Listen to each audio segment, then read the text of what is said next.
Hey. Crack when you got 'em, son. That drip, baby. Get that drip in you. 89 calories of pure sexual desire. I'm waiting for Brad to get it. Oh, there it is. Crack 'em if you got 'em. And then, I mean, yeah, I'll get my one solo drip of the night in. Drip, I got the dark cherry flavor for all your cherry needs. Crack 'em if you got 'em. That's drip. Hard seltzer, like AJ said, only 89 calories. Yeah, we start off with an ad read. That's how hype we are right now on this Wednesday main event with the bandwagon boys and myself. You know what? Nothing makes you cope better with a Dallas Cowboys loss than a Philadelphia Eagles loss on Monday Night Football in overtime with a pick. Man, what the dudes? Okay, people. Okay, we're jumping into it. We're just going. Let's just get nasty with it. But hang on a second, though. Well, what? What? Because I was now? Bad hands runs in the family. No, because I was gonna say because I'm wearing my Philly Oh, yeah, suction. you got the Philly suction. We got 2 words for you. But you guys didn't know I could get that right hand. Look at that. Look at, that's a heavy leg. That's probably a fucking 80-pound ham hock. That's a ham hock right there. But no, that like AJ had said and like Ad said, Philly sucks. They lost on Monday night, and there is no better cure for a Cowboys loss than a Philadelphia Eagles win. Because if the Philadelphia Eagles beat the Chargers on Monday night in that overtime game, it makes the Dallas Cowboys' path to the postseason a lot more difficult. And also the more beautiful thing, really, because a good loss, and those do happen. We don't like to talk about them, but we've all witnessed them. Our team have a good loss. You don't really get mad. I love that the losses are causing the Philadelphia Eagles fans to lose their shit, to attack one another, to attack the team. I think the offensive coordinator had his house vandalized. Yeah. He had his house egged. No way. Kevin Petulio or whatever his name is. I mean, it's egging, so it is kind of funny. I mean, look, if I grew up in Philly, I'd be egging his house. I know where. You stupid offensive coordinator. The best part about it is it wasn't like teenagers. It was probably dudes our age. Oh, yeah. Got That's the liquored funniest up. part. But anyways, that's the best part.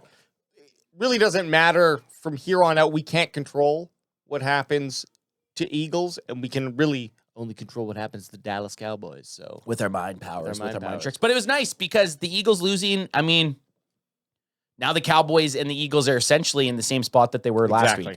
Sure, the Lions' victory would have been very nice, especially with the Eagles losing. It would have put us 1 game back, not even a half game back from the Eagles. But now, I don't know if we want to talk about the games or specifically, but I'll just break down the playoff scenarios just for the Cowboys and the Eagles. It's simple. Eagles need to lose 2 more in their next 4.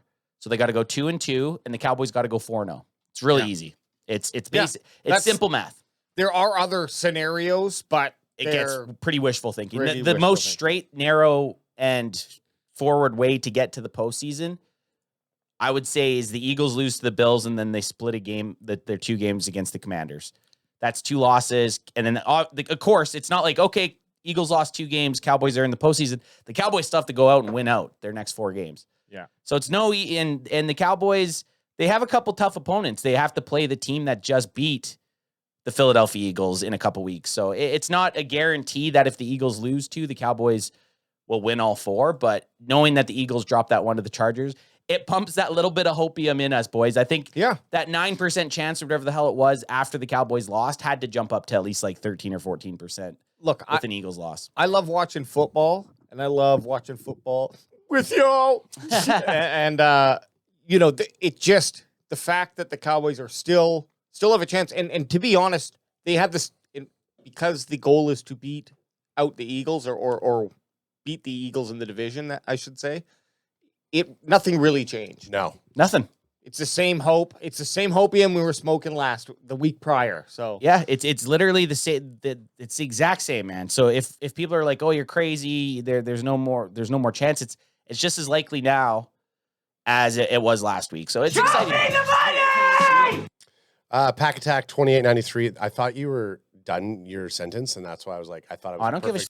You don't gotta explain yourself. When someone pays money, the fuck off. The more annoying thing than cutting me off is explaining why you cut me off. Just so the $5 super chat from Pack Attack 2893. Yo boys, You ain't going to be easy, but I think your boys can do it with a thumbs up for a $5 super chat. We appreciate that. Not only is it we get some money in our back pockets, but it's a positive message, which we preach positivity here on the main event. Show me the money. That's not another one. I just sometimes like to throw that one. That one's a good one. Show me the money. Show me the money. But back to the Eagles losing. Yeah. Of course. And I've been in the comments. I've been battling on the internet. Love it. How's it been going? What are some? Fun. Fun right now. Give us some highlights. What are some of the things that people are saying? Well, their only comeback. Yeah, go. I'll read a conversation I had with an Eagles fan. Okay, their only comeback is. I hope it's hot and steamy. It's just adds sex talk to some Eagles or Eagles fan. Dear ad. So their main their main thing that they say is, oh, you guys only pay attention to our games. And I'm like, no, I don't only pay attention to your games, but it goes. This is my tier of watching football. A Dallas Cowboys win is the top of the chain. A Philadelphia Eagles loss during a playoffs is pretty close to the top. Like watching the Eagles lose, I was jumping up, and when Jalen Hurts threw that interception at the end of the game, I jumped off the couch. Yeah. Cheering. And I startled Tay. And then I had my phone out already filming something. But I get just as excited watching the Eagles lose. So, yeah, I'm watching your team. Your team has to lose for our team to have a chance. Is that hard to understand? I don't know if that's hard for another team to understand. And then they're commenting on a Cowboys page. So that's the other weird thing. And I got to say, the emotions that I went through, same kind of idea. And maybe this is like all of Cowboys Nation is I kind of almost turned it off, and then I was like, nah, I'm going to watch it just to the end. Because I was like, oh, they're going to march down. They're going to, the way they were playing, I was like, they're marching down and scoring. And they got down to whatever, the 10 or 20 yard line, and he throws the pick. And I had literally just switched, because I was turning it off after they made that last the big play. first down. I was like, they're going to score a touchdown. It's over, whatever. And I was like, no, I got to finish watching. Turn it back on. And just as I turn it on, I see the pick, and I'm like, is this like a highlight from something else? Or did he literally? Well, I was like, did they just score a touchdown and now they're showing something that happened last season? No, this is real. Yeah, and I was like, holy fuck. And that's when we all started jerking off in our chat. We're still alive. Oh my God. Still alive. No, it's a Christmas miracle. Yeah. It was wild. To be honest, I do feel actually better this week than I did last week because, okay, we just needed the Eagles. We need the Eagles to lose 2 and win 3 before last week's game. And I didn't have that one pegged as a loss for them. So you thought maybe Bills and then Commanders. I thought Bills for sure, and I thought split with the Commanders, and I thought they were going to win. So yeah, to me, I was like, holy this did improve my moods. How you feel now? If they can lose, yeah.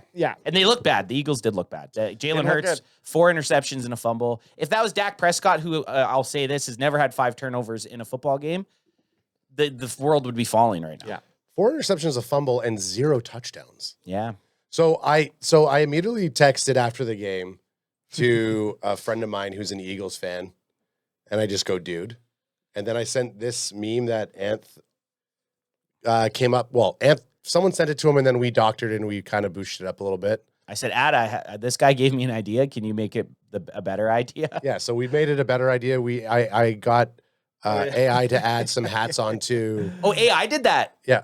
Oh, nice. Very quick. Yeah. But they did it like a meme style. Yeah. No, they did a good job. But they definitely did it better. They did it quicker than I would have been able to do it. So it was perfect. So he goes, LOL. And that scene in that show, Welcome to Derry. I haven't started watching it. That scene happened the night before. So it was fresh in everybody's brain that watched it. Look, that's what you get with CanFan. That's what you get for a CanFan. The memes are they're spicy. Not stale. Fresh and spicy. No stale memes. So he goes, LOL. Actually, think it's a good game for us. What? Okay. So hang on. Let me just go through the conversation. Okay, sorry. I'll try not to interrupt. I'm sorry. So I go, LOL, because I'm like, okay. He goes, was he joking? He goes, Brown played great. D played great. Moved the ball decent. Hurts rarely turns the ball over. So the fact that we almost won with 5 turnovers is decent. So then I proceeded to just send him that stat line. Like I copied and pasted. That's Hurts stat line. Hurts stat line. Because I'm thinking like 21 for 40. He has a 52% passer rating. Yeah, without the interceptions, that's without the turnovers, that's terrible. And then I was like, yeah. And then I was trying to be like, yeah, your D line shredded their O line. You're too nice, dude. He goes, And then he goes, I actually think it was one of the best games we played this year, LOL. Shut the fuck up. So I do a laughing cry emoji hell? because I'm like, what the F? Was this guy how drunk was he? Was he just he was getting the hopium straight from the plant? He goes, I'm not joking, LOL. I go, you're just saying that because Saquon finally got a large run. Yeah. He goes, no, because we actually threw the ball and had some decent runs. And then I go around and then I kind of jerk him off a little bit. But Dad, you're too nice. I would have been like, if he told me that was one of their better games, I would have been like, conversation ended. We can't talk about football for the rest of the night. Well, you're in the state of convincing yourself that the game wasn't completely shit. And AJ Brown played well. He dropped the game-winning touchdown in the end zone off his hands. Great play by the defensive player, but he had a football hit him directly in the fucking dick beater. What's more healthy, 4 beers or 2 liters of Coca-Cola? Do the math. Yeah. That's exactly what it was like. So that's why I just kind of stopped. I was like, oh, you can't argue it. Well, because here's the thing. That pass from Jalen Hurts was a dot to AJ Brown and he dropped it. Yeah. There was another one where he went he threw it across the middle and AJ Brown alligator armed it on the high point and it volleyed off and it was an interception. So like, okay, you could eliminate 2 of those interceptions. Sorry, that one, and then there was another one that wasn't really Jalen Hurts' fault. But look, at the end of the day, he still didn't throw a touchdown. And he had 51% accuracy. I don't know about blaming him for. Let's say you take away all the touchdowns. Let's say you can excuse all the touchdowns because of the points they were scoring and how the offense was moving. Sure. What it boils down to, football often is either a game of like the game was long lost before the second half or the third quarter and you're kind of just waiting for time to run out, or it literally goes down to the minute. And when your team is in the red zone or near it, I can't remember where they exactly. They were on like the 19. Yeah, they were right there in the red zone, and it was a first down. It was first down in the red zone, and you throw a pick on the first play with Saquon Barkley, and all you really have to do is say, okay, we just need to kick it, and then we keep this thing going. So I know that's the safe play, but that's what I think is the stupid thing and the bad thing, and why I would on Jalen. Then you can look at his stats of the game and make all the comments you want. He could have had a 123 rating game. It's that play. It's one play lost you the game. That lost the game. So that's what I laugh at the most. You are nothing but garbage, yeah. My last thing to say about Ad's crazy Eagle fan friend there is imagine a world that Dak Prescott throws 4 interceptions and has a lost fumble, and we say that it was the Cowboys' best game. Do you know how bad we would get torn up into? Oh, people would in this room, you'd get torn up. You would get torn up. And then what was the second thing I was thinking? I had another second thing to tell your crazy Eagle friend. I mean, it doesn't matter. That is just straight. There's a word copium that we get told we have a lot of. Yeah. That is copium. That is straight up copium. At least when the Cowboys play, we're pretty good at tearing them apart about it. The Eagles, the only reason the Eagles were in that game was because the Chargers have no offensive line. That's it. And they had a quarterback with only one arm. But he played good. I know. But the only reason that he couldn't pick the defense apart was because their offensive line has their 2 starting tackles out. So I don't think they played. I think the Eagles played like dog shit, personally. It's also the the Eagles were up 21-0 on the Dallas Cowboys. Dallas Cowboys came back to win, and since then they've been losing. And so this is the whole story we as Cowboys fans really love about it, is that we set them off on this losing streak. Yeah. And they haven't recovered. And it Hopefully might recover this upcoming week, but with the change of quarterback, who is it coming? So they're playing against the Raiders. The Eagles are playing against the Raiders. Geno Smith isn't starting. Kenny Pickett will be starting for the Raiders, who was the Eagles' backup quarterback last year. It just revenge game. Revenge. Throwing in a quarterback like that can. It's fun. You see that they sometimes will go 250 yards, 2 touchdowns. Yeah, it's just weird. On that, it's a wrinkle that you can't prepare for. It's a spark that the Raiders might need. Yeah. And then last thing we'll say about the shit goals. We're turning into an Eagles podcast. Yeah, the last things we'll say about all you guys do is talk about the Eagles. My favorite picture I saw was when it was 21-0. It has like the scoreboard 21-0. Yeah, and then the Eagles record 8-2. And then now it has it showed the loss against the Chargers in 8-5. So like you're right. Since that 21-0 moment, they're on a free fall, and they did it. They've already fallen with Nick Sirianni as their head coach. So that's going to be in the back of their head, man. If the Raiders can get ahead of them I'm telling you, 10 a.m., I'm going to be sitting there watching that Philadelphia Eagles game like it's a fucking Cowboys game. Yeah. Feel free to come by if you want. That's too early. It's a night game. Night game. I'm going to tell you right now, we'll not be here at 10 a.m. You don't need to come over here. I will say this. I think everybody's been waiting for Ashton Genty to have that breakout game. This is it. And the Eagles, the last few games, have given up a lot of rushing yards. So could Genty be the one who could this be the game that Genty finally turns up? I hope so. You got the recipe for it. Okay. Ultra Cowboy says Raiders will beat the Eagles. Pick it to Bowers all day. Well, before we even get into this, we haven't even talked Cowboys Lions like at all. Do we want to? Yeah, we could just briefly touch on the Cowboys Lions game. Oh, it's been fallout. The fallout. It's been far enough away. Like it was last Thursday, almost a week ago. The Cowboys played it. It feels like we've been away from doing any kind of content creation. I kind of hate Thursday night games. There's just too much of a gap for us of our schedule with how we do stuff. But the fallout from the Cowboys game, I'm gonna just pull it out there for discussion. Is most talking points were based off of the George Pickens game. For a second, I thought you were gonna pull your whip out the wiener. yeah. I could. No one would even know because it's. Well, I guess you could go to that camera and then use that camera would not be nice. It's on you right now. Like I think George Pickens is the big topic, but I just want to quickly touch on just like one comment on the Cowboys. Open forum. The problems that we saw last year with the run game and maybe earlier on in the year reaped their ugly head again against the Lions. Mind you, there's a question mark on that game, just like there was a question mark on the victory over the Raiders because of who the Raiders are. You got to put a question mark on that when you're playing Jamar Gibbs. Like, are the Cowboys going to revert? Did our team's going to figure them out again and they're going to revert back to that 32nd D? Or was it just because we played Gibbs? And they showed the Lions were going a lot of heavy set. They'd bring in a sixth offensive lineman, and Eberflus refused to do anything to counter that. Right, but like bring in your three. If anytime they brought in that extra offensive tackle, bring in an extra offensive tackle. Bring in an extra defensive tackle. You have 3 defensive tackles. You could have played all 3 defensive tackles, right? And they just didn't counter it. And they just, I was watching some stuff about the Lions game, guys that do a lot better with breaking down a film than I can ever be at it. Eberflus was sitting back in third, or it's coverage 3 and coverage 4 a lot. He wasn't blitzing.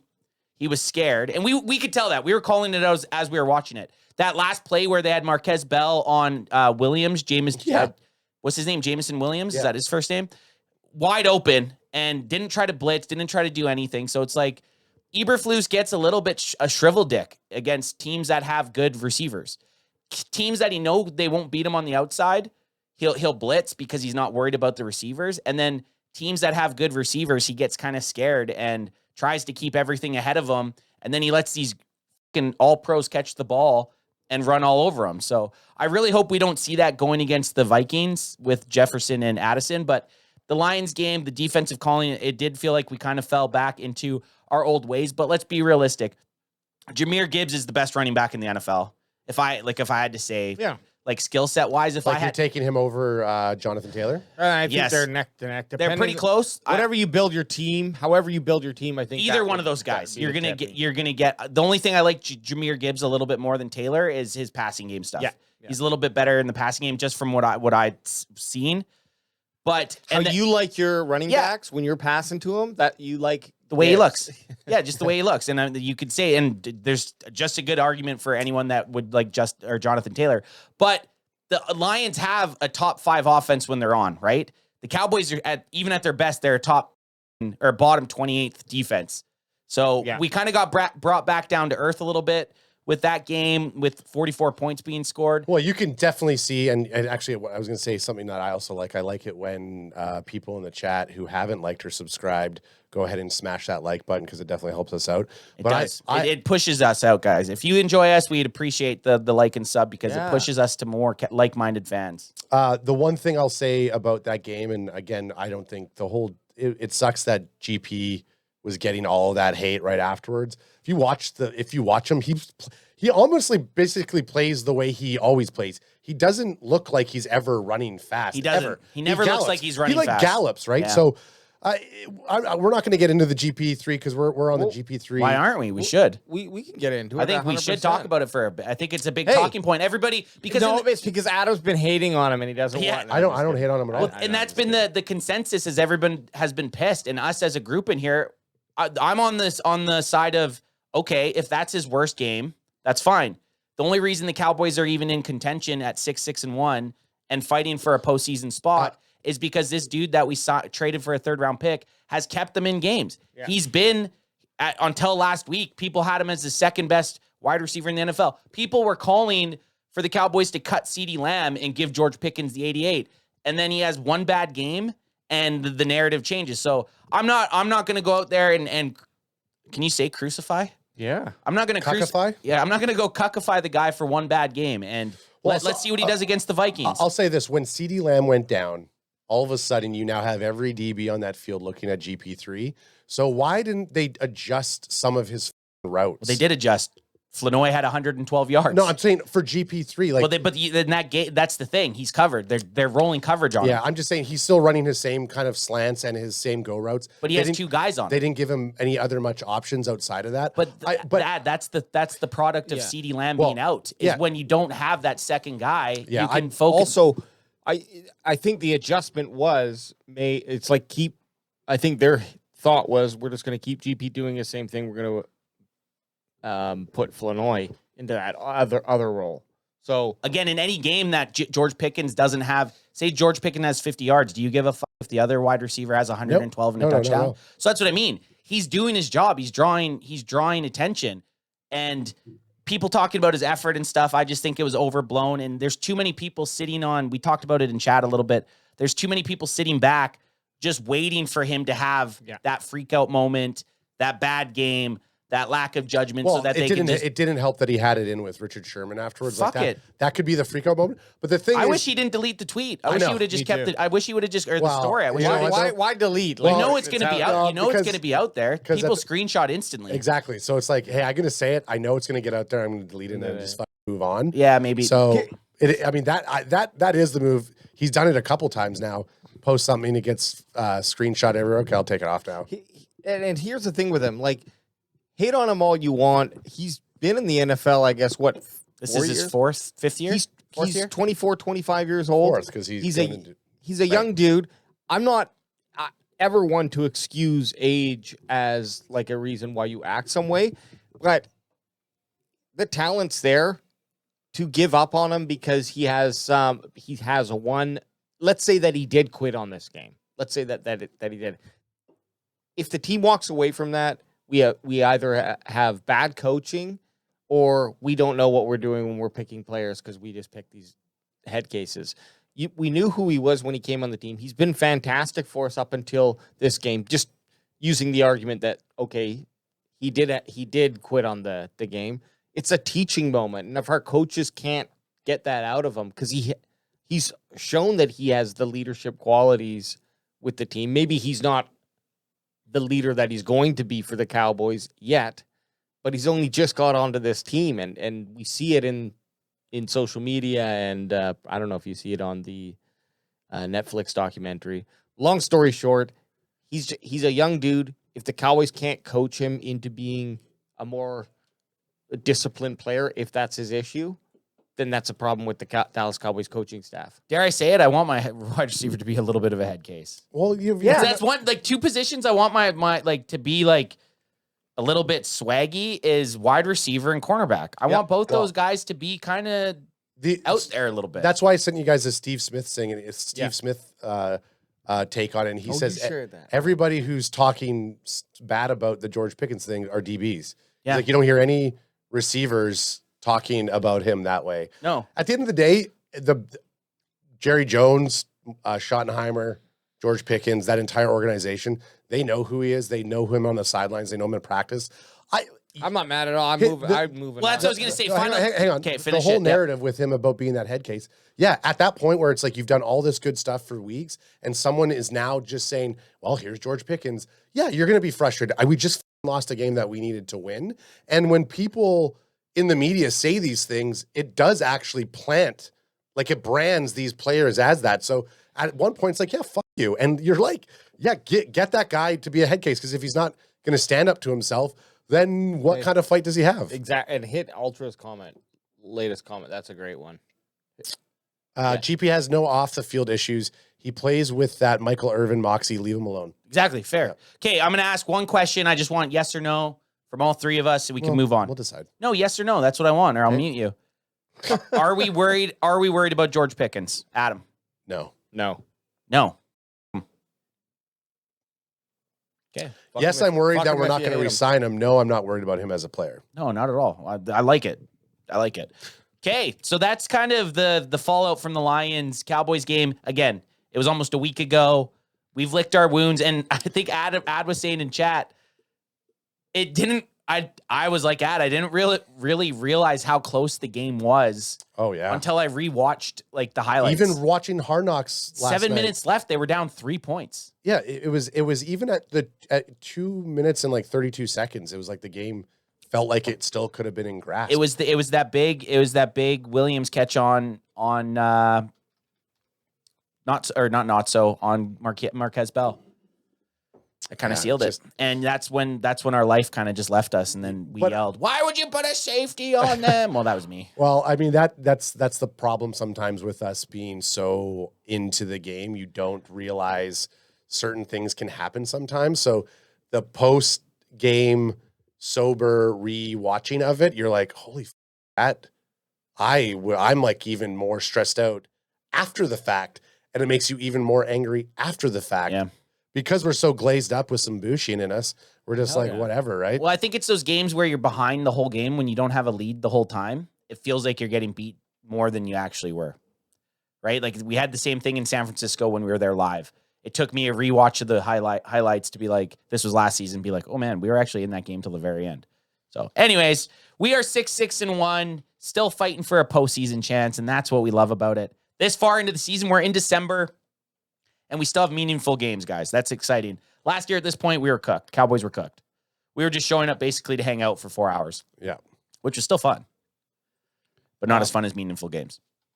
Yeah, sorry. I'm just pulling up some stats here. For the Dallas Cowboys versus hosting the Minnesota Vikings on Sunday Night Football. It's been, how long has it been since Cowboys played Sunday Night Football? Can't remember a Sunday Night Football or that game. we've watched. It's been a while. I'll tell you. The last, let's race, Ad. Green Bay Packers. Yeah, Packers. Damn. September Okay, 28th. Bad mojo or good mojo? Sorry. Yeah, September 28th. From Packers to Vikings on Sunday Night Football. And that's NFC North battles. And the Vikings have a good defense. Their offense has been a little shaky, but their defense is good. Like their defense is good enough to give the Dallas Cowboys offense some troubles, especially if our boy 88 isn't in the lineup. Yeah. Well, here's our competition, and let's go up. Let's start with let's start with the game odds here. So Minnesota Vikings 5-8, so just right behind the Cowboys in the standings, trying to fight for that crazy NFC North. The NFC North is one of the best divisions in football right now, with 3 teams currently in the playoff seedings. Playoffs. Dallas Cowboys 6-6-1. The open for the over under is 47.5. Expecting a little bit of a defensive matchup. The Dallas Cowboys are the favorites at minus 5.5. And the money line obviously favors the Cowboys. Crack them if you got them. Well, that money line's looking favors. Yeah, you would want to, if you were going to take that, you'd want to take the point spread, I think, or over under, unless you were very confident the money line and you just have to bet really big if you're to make some money. Wait, so they say Vikings are going to win? No, the Cowboys. Cowboys are favorite. If there's a minus, if there's a minus at the money line, right, and then the minus at that's the off the point winnings spread. type of thing. Yeah. So okay, so I like that over. I like that over. Yeah, because the Cowboys are put up a 50 burger, and they're definitely easily can give up 20. Yeah, on a like their best day. On their best day. With that little spreadsheet or that post I sent you guys of how the points the Dallas Cowboys defense has given up. Oh my goodness. And it's just disgusting. It's hard to look at. I mean, looking at it, you'd be super happy if that was your offensive scoring. Yeah. You'd be like, holy, our offense is killing it. And our offense, I feel like that's what our offense close is capable of doing. Totally is. But yeah, let's look at the odds now here. Oops, this way, not the odds, the predictor. one thing about the Lions game and coming into this game, which we'll talk about it, is that left tackle position. Nate Thomas did not have a great game. No, Nate Thomas played bad. Nate Thomas is a good backup. Yeah. Comes in, does his job. So I don't know what it is, and maybe it's like just the weight of the situation, but some guys just are not. They underperform when they're a starter, and they perform very well when they're a backup. You come in, they don't have as many snaps. They're looked Maybe at as a that's it, backup. Maybe they don't have it in their head that they're starting all week. Yeah. Like the mental aspect of it, I don't know. That's what. Who knows? And look, that doesn't affect me. I'm a Pro Bowl. Throw me in all-star. at any time. Off the street, put me in. What was the percent there? Oh, 60. It's 3-1. What were the ticket prices for this game? 2-1 Cowboys. Cheap to get in and have Yeah, seats. well. To get in and the ticket prices I sent you guys was Canadian. So to get in and have seats, I don't know. where we sat, like $65 Canadian. I mean, look, when Adam started, but first I was against the idea, and now I'm like, well, if we want to start checking off stadiums, We might just have to do it. we might just have to do it. And also, with the price that we pay just on our regular Thanksgiving Day game, and with, lodging's pretty good actually, but the tickets alone, we probably get away with, the price for the tickets for everything, a flight, Yeah. booking the hotel, yeah. and the You tickets do at gamble the right game. You do gamble a little bit because the teams that we're playing right now in this last 4 games, they all have losing records. Right. But it's going to So be that lower could than change. it's going to be lower than 350, 450. Always going to be lower than what we pay for at Thanksgiving. Not necessarily though, because last year at Thanksgiving we paid this. Okay, I know we're Yeah, getting but off. I know we're getting off track here. If it's a team that we've watched the Cowboys play before, next Yeah. Thanksgiving, We won't. maybe we Big don't. consideration. The thing is like I don't like We going. did 5 years. I'm happy with Most 5 watched Thanksgiving Day games of all time. Yeah. Cam fans been at. If like the Cowboys playing against Carolina in Carolina, Yes. great. Let's go to that. Yeah. That would have been a good game.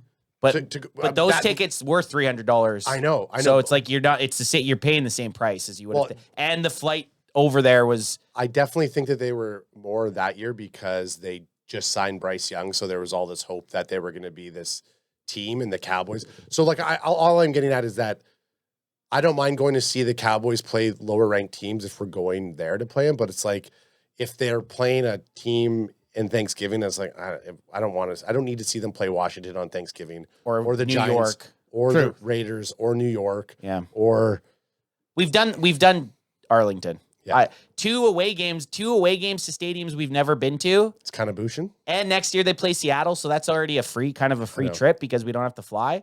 Technically, it could be We could go anywhere. Seattle, Mexico, and then another away game. Can we side quest actually? Can we just see the Cowboys away teams that they play next year?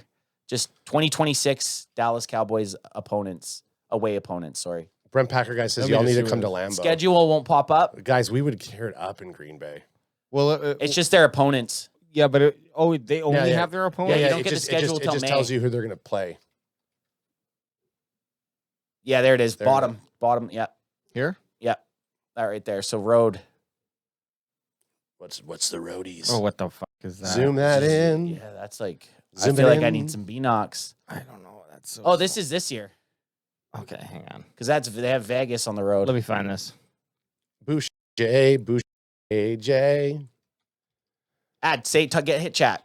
Ultra Cowboy says JJ is no Mahomes or Goff. He's talking about JJ McCarthy. Or even Hurts for that matter. Actually, he says the Cowboys have given up 27 points a game since they traded for Williams. Gibbs is the ultimate running back weapon. What did he say? What were I mean, giving up 27 points a game is still not that good.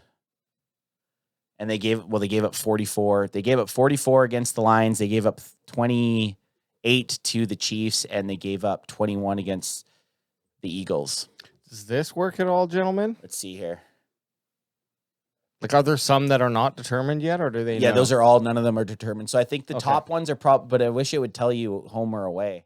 Oh, it does. So the top 8 or whatever, all AT&T stadiums. So scroll down. The Houston Texans are the first one that are. So yeah, keep going down. Okay, Texans, And Colts. right there. So those are all their away opponents. So Seattle we're going to, and then you don't have 2 games there because it has to wait to see how the season ends. right. But right now they know Indy, Houston, I mean, we've already been to SoFi, so that's off the docket. So I would almost Giants would always be good. Yeah, going to New York would be kind of cool, but even I think the Colts or even Houston could be a good. I think an AFC one would be cool because you're not going to see the Indianapolis Colts or the Houston Texans for a few more years. Yeah. So I think we're going to Seattle no matter what.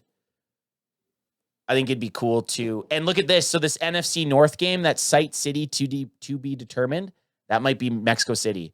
And I think if it's Mexico City, we just nix the Thanksgiving Day game and we go to Mexico City. Show me the money! James Ray says Philadelphia is an away game, $4.99. He says go to $4.99 super chat saying go to the link. Go to Philly for a game. I mean, eventually, if we want to go to every stadium, we have to. We will be. It's just got to be a time when we feel comfortable and there's a lot of Cowboys fans and we can just nestle in the middle. Yeah. Or spending a decent amount of money to be like right down lower bowl. So you're not up with the battery drainers. The battery or the battery sock battery hitters. So now we're looking at scoring leaders. We're back to the Vikings Cowboys. What would we call this? Preview? Look along. Look along. No, yeah, we're previewing right now. We're just kind of scrolling, stroking, just enjoying our time. I'm gonna pull up the individual stats for the teams as well because Carson Wentz is injured on IR. I always thought I think this is funny. So JJ McCarthy goes down. Well, it's not funny. It's terrible, but it's kind of funny. JJ McCarthy goes down. Bring in Carson Wentz. He goes down. JJ McCarthy returns. Probably will go down. Will go down. But let's look at the Cowboys leaders here, and then we'll hop into the individual team stats, kind of get a zoom in on each aspect of the game, chat, and then do our thing. But Dak Prescott here, 3,637 yards, 26 TDs, 10 interceptions. He's made some bonehead interceptions. He's had some interceptions that were not his fault. It's still a pretty good ratio. You're going to take 26-10 all day. Yeah. And that 3,637 yards leads the NFL right now. He's first in the NFL in passing yards. Damn, doggy. Which we like. He's hucking chucking football. Then we got our boy Williams, 215 carries, 1,022 yards, and 9 touchdowns. First 1,000-yard season. That's like almost 4-yard average, right? Yeah, it's more. Almost 5-yard. Yeah. The fact that Kenneth Murray Jr. Yeah, because 220. 250 would 250 carries at 1,000 yards would be. Kenneth Murray being right there says everything you need to know about our defense. I swear he's had 73 tackles for the last 6 games too. Every time we look at this, and same with Houston. Yeah, I feel like. But we'll start with Pickens, 78 receptions, 8 touchdowns. Again, people had a lot to say about his last game. You tell anybody at the start of the season when they traded for George Pickens that by week 15 he was going to have 1,100 yards and 8 touchdowns. We all would have been pretty damn happy. Oh, right, so we would. I believe that already eclipsed my season expectations. I'm sure on AJ's scratch pad here we could go back to see what we all predicted. We did predict it one. He made a slide sheet one time and we went through and we all predicted. He had a set already for George Pickens. I went back and found it one time. I'd have to go back and look again. Okay. And then James Houston. Houston, we have a problem. Only 5.5 sacks. I mean, it's kind of sad that James Houston is our sack leader at 5.5, but this is what it is. This is the defense that doesn't have that guy. Hopefully in a couple of years, Easy E might be that dude. And then we all joked about it already. Kenneth Murray just dogged like 73 tackles. That's just showing how inept our linebackers are. Yeah, compared to the 93 from Cashman on the Vikings.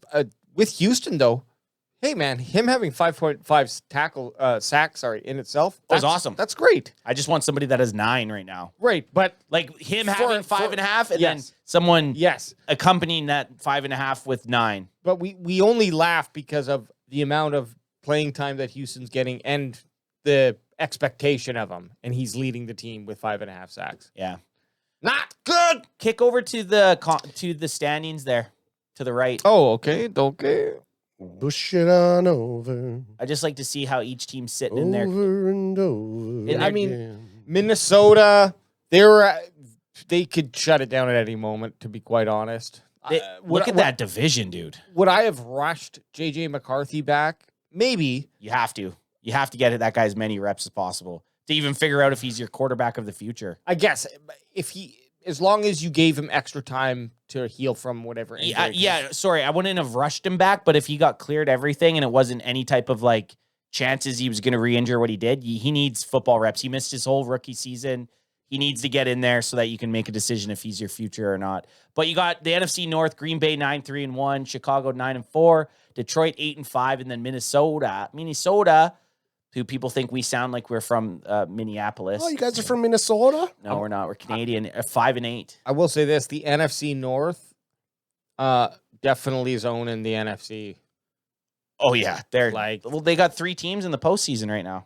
The beast not being so beastly right Well, now. especially at the start of the season when you had the Giants. Well, let's go through it. Philadelphia 8-5 on a free fall right now. Dallas going into week 15 at 500, which is bonkers. They have a chance to be the first team since the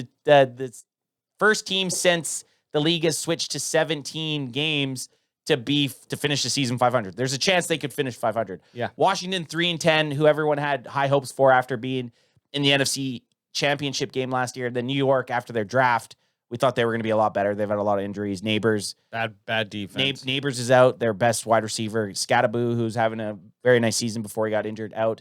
And then, just the defense has not been good. So they've given up 367 points. Yeah. Look, And as bad as their defense has been, 367, the Cowboys has still given up 19 points more. Well, look at Philadelphia, and props to them because they have almost 100 yards lower than everyone in points lower. Sorry, against than anyone else in the conference. So And the Cowboys have almost scored 100 points more. it's wild.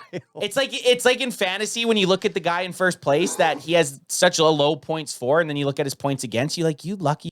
Yeah. You Hey, would that's be in me la- every year. You'd be in last place right now if you had if you just had the bad timing. Crack him if you got him, son. Let's dive a little bit more into this Minnesota Vikings team because I don't know shit about them except for fantasy, and I felt that I'd love to look at the leaderboard, but we need to look at who are actually playing here, and that's JJ McCarthy. He's played 7 games. He's not very good. 156 average yards per game, 6-yard average per completion, I guess, And look at his completion percentage. and 9 touchdowns, 10 interceptions. Yeah, He's- and look at his completion percentage. It's 56%.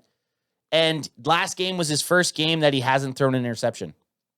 Last game when he threw 160 yards and beat the Commanders 31-0, that was the first time he hadn't thrown an interception.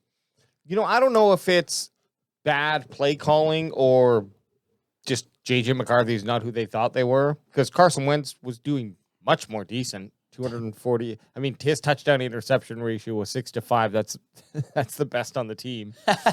But the no one else outside of Wentz has a good quarterback stats at all. So is it like the play calling relying too much on your star stud wide receiver, and then if he's not in the game, you have nothing else? Well, the issue is there's been other guys. Like last year, you had Sam Darnold there, and Justin Jefferson was one of the best wide receivers in the NFL. Oh, that's true. Right? And the offense didn't change. You still have all the same coaches that were calling the same plays, a lot of the same players. This is why investing so much into investing a high pick into a quarterback is such a major risk, because you might pick right and the kid just falls out of love for football or just can't keep up with the speed. Something knocks him off. I don't know. But it's like I would way rather do either the Dak Prescott thing where you never planned on it, but he was forced into it. That can sometimes be really good for someone's growth, or they get drafted and they sit on the bench like Patrick Mahomes. I think also Aaron Rodgers. Aaron Rodgers sat for 3 years. Jordan Love. Yeah, exactly. Like these quarterbacks who are top 15 plus quarterbacks in the league, a lot of them didn't have the pressure when they were drafted. They weren't number 1 or top 10 quarterbacks overall. And they weren't, or they didn't start their first year the entire season. I know Dak did, but he didn't have that pressure on him. He's a 4th round draft pick. Yeah, it's And different. I just feel like that if pressure's an issue, that's going to be the difference there. The craziest thing with the quarterback situation in Minnesota is they had a 14-win team last year, and they decided to let the quarterback walk. Even in that situation where you had a high draft pick, For what the Seattle Seahawks paid Sam Darnold for the next couple of years, I would have you probably could have signed him for a 2-year deal at $20 million a year, and he would have taken it. Which defender could they have gotten if they didn't draft J.J. McCarthy? Let's take a look at that. Let's check it out. The funny thing too, I mean, it is who was I talking to this? It's like Minnesota just doesn't want to pay their quarterbacks. They let Kirk Cousins go because they didn't want to pay him. No, that's dumb. They paid Kirk Cousins twice. Oh, did they? But yeah, he wasn't on. That wasn't his first. Like he had already had an extension from Minnesota. Sorry, so then but he got a big bag from Atlanta. but he got a big bag from Minnesota, and then he got a second contract, and then you're gone. He was in his 30s. So that's different than not like paying Sam Darnold. I just don't. But why would that you've already paid Kirk Cousins this? Why would you not want to pay Sam Darnold that? Because Sam Darnold, he crashed out at the end of the season. Yeah, sorry. Oh, I still would have paid Sam Darnold. 100%. And look at him right now. Probably still drafted J.J. McCarthy. Oh wait, we want to look after. Yeah, so you're thinking defensive. I mean, Well, you could have kept what's his face there, Darnold, and got Brock Bowers. I'll just say this really quickly here. Double Star 88 says if we are going to run the table, I think you guys need to go all the games we win with you guys there. You ain't wrong. You ain't wrong. Well, we need a lot more super chats then for us to be able. We unloaded our clip for the 2 games we went to. If we wouldn't have went to those 2 games, we probably could have went to the next 4. Yeah. We probably could have paid for the next 4. Yeah. And I'm talking flights and accommodations and tickets. Yeah, I mean, look, no major big name stands out to me, but except for Brock Bowers, of course. But no one really knew that. But Byron Murphy's pretty good. Yeah, no, look, there are names. Jared Verse is good. Has been good. I mean, even Quinton Mitchell's been pretty good. It is from 2024, so Brian Thomas Jr. I mean, that right there, Jared Verse and anyway, Quinyon Mitchell. They Xavier Worthy. There's guys you could have definitely helped that offense with Sam Darnold. that's what I'm saying. If you would have kept Sam Darnold, even just as a Band-Aid, and you could have afforded to grab one of these other guys. Oh yeah, if you're redrafting, that's what they're doing. If you have a time machine, a Madden time machine. Do you think sometimes the owners get like happy panic feet type of situation, and they're like, "Oh, we got to make a decision. Just do it. Yeah, Draft them." Well, like How did we make the right decision? Oh my god! keeping Sam Darnold on like a team friendly deal where you're not paying him $50 million and you're paying him $20 million a year for 2 years, you still have the ability to move on from him if he starts playing bad. But what I just don't understand maybe they thought they saw his ceiling and his ceiling wasn't getting past the first round, but he had such a good season with the Vikings. It's one of those situations. It was really weird to see a team move on from him. Well, and then you see him go and do what he's doing with Seattle. Just had a couple bad games, but he's killing it. Like he had a great game last game. I don't think the Falcons. The expectation with the guy on a good team who's not like in that kind of top 10, top 8 conversation for a quarterback, that upper echelons, if you will. And I think Sam Daniel, you'll get his name right one day. Sam Darnold. Sam Darnold. I think he sits comfortably in that 8 to 15 range for a quarterback. Yep. And that's the type of guy that you can bring into a team that has everything but a quarterback who can manage a football game. I'll tell you this much. Seattle's happy they have him over Geno Smith. Oh right gosh. See, so you would also look at Seattle. They arguably have a step down on the skill positions on offense than what the Vikings had with Sam Darnold. So Sam Darnold had he has Justin Jefferson, he has Addison, he has Aaron Jones, he has Jordan Mason. So the running back core should be better, although Charbonnet is doing well. Charbonnet. Jackson Smith-Njigba is doing phenomenal right now, but he can Top only receiver in the NFL. He can only be doing that with the quarterback, right? Yeah, so you put JJ McCarthy in that offense, and JSN ain't doing what he's doing exactly. Right now. So like that's a big component where it's like you look at what like the Vikings. If you were on paper before the season started and said who would Sam Darnold fare better with, he would probably be doing better with the Vikings still. Because of those skill They'd be very similar teams because Seattle and Minnesota have very nice defense. Okay, let's get the rushing for the Why Vikings are you here. done sucking Seattle's defense off or what? Yeah, this passing Done, game. yeah. This passing game has 2,500 total yards and a 6.4 average. Not necessarily a big concern, but we know that the Cowboys love to give up a big play in an opportune moment. So. Expect JJ McCarthy to look like the second coming of I don't know whoever Tom Brady this weekend. Yeah. Jordan Mason leads with 630 yards. JJ McBrady? Because they both played from Michigan. Aaron Jones, senior, 376 yards, 4.6 yards. Had some injuries, but the thing to take away from both those running backs is they're in the mid to high fours for their average, which is that's good. Yeah, and Mason has 6 touchdowns. Nothing to For a backup running back, that's pretty good. That's pretty good. And McCarthy has 139 yards. He can run too, 4.8 yard average. So if they need a first down on a 3rd and short, you got to watch out for the QB. That's always dangerous with the Cowboys. I'm always worried about that. I hate it. It's something, always that's there.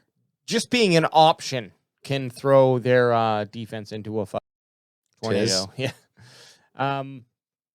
And then receiving, we know who it is. Justin Jefferson quietly having a decent season, but definitely on his standards though. No. Him and CeeDee Lamb are on par with the same type of season. He has 109 targets on only 64 receptions. Yeah. That's not good. He only has 2 touchdowns, man. He's averaging a touchdown every 7 games. I think CeeDee Lamb's pretty close to that same. Yeah, but CeeDee Lamb also was he's played 13 games. Yeah, CeeDee Lamb's played 8 or 9. Yeah. So 6, 7 maybe 6. Oh, he said it. He did it. He dropped it. So last game, Justin Jefferson had 2 receptions for 11 yards in a 31-0 win. That's bad. That says what you got to say. And we can't have Justin Jefferson having his breakout game, welcome back game, a get right game. I mean, which I fully expected. I do. Sorry, I hate to say it, guys. I fully expect it. We know who Justin Jefferson is. We know the damage that he can do. Even with the stat line, you can't take him lightly. Jordan Addison is another younger kind of guy who is maybe a true number 2 wide receiver. So he's someone who you always got to watch. He's got stats that are very acceptable for a guy in his position. Maybe a little light on the touchdowns, but we looked at the quarterbacks. They're not throwing a lot of touchdowns. He was suspended for the first 3 games this year. Okay, so he's someone to watch as well. So they do have 2 wide receivers. It's just a matter of the quarterback getting it to him. And then TJ Hawkinson, 37 for 70. So that just shows their. Oh my God! Well, I did not even look at that. Guys, when your quarterback has a 56% accuracy rate, they're only catching half the balls they're throwing. So the 37 for 70 is right on par with that 56%. Same with the 64 for 109. That's just a bit better than 56%. They're catching half of what they get thrown at them. Now you look at Hawkinson, who has 46 for 60. So Captain check down right there. Exactly. 100%. When we look at the averages, you see Jefferson and Addison are both above 12.5. So they're going beyond the sticks. Yeah. And then Hawkinson is in that 8-yard average, where a tight end should be. Yeah. 100%. He's his safety net. So it's not those. And look, just to hit on Hawkinson, he's a guy who we need to watch out for. And then Jalen Naylor, we watched him and we kind of focused on him. He's quietly having not a terrible season either. So he's not a bad 3. What scares me about the stats, if I'm just looking and picking through my rose-colored glasses, by the way, is Cowboys need to watch out for these deep play potentials because that's what kills the Cowboys.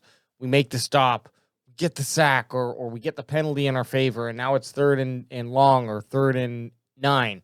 Easily should be a 4-and-out punt, and they make a big play. Yeah. 20-yard pass. Yeah. And now suddenly they're in field goal range, and the whole plan goes awry. And you get that, what could have been 3 points for the Cowboys if they got the ball back and simply kept where they were and then kicked a field goal with Aubrey, because we know who he is. He's butter, baby.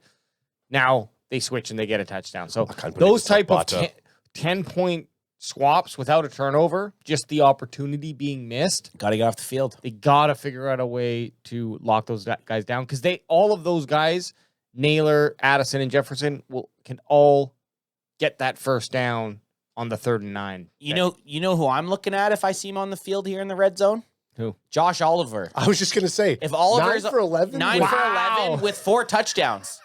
With 4 touchdowns. Totally. Almost he- half his yes. catches are so touchdowns. I bet you, if we look at him, a lot of those are probably red zone. He's probably Oh, a they red are. zone boy. 100. Yeah, they definitely, most of the catches are Of red course, zone. He's leading the touchdowns are red team. zone. To touchdowns are obviously the red zone. But I'm saying, like, yeah, The rest of them are probably short yardage. We gotta look at Short, he's either catching it for a touchdown in the red zone, or he's catching it for a fourth down. he Keep an eye on him. trying to look like Justin Jefferson. He kind of does. He Yeah, looks like he looks like Justin Jefferson if you put like a funny face filter on him.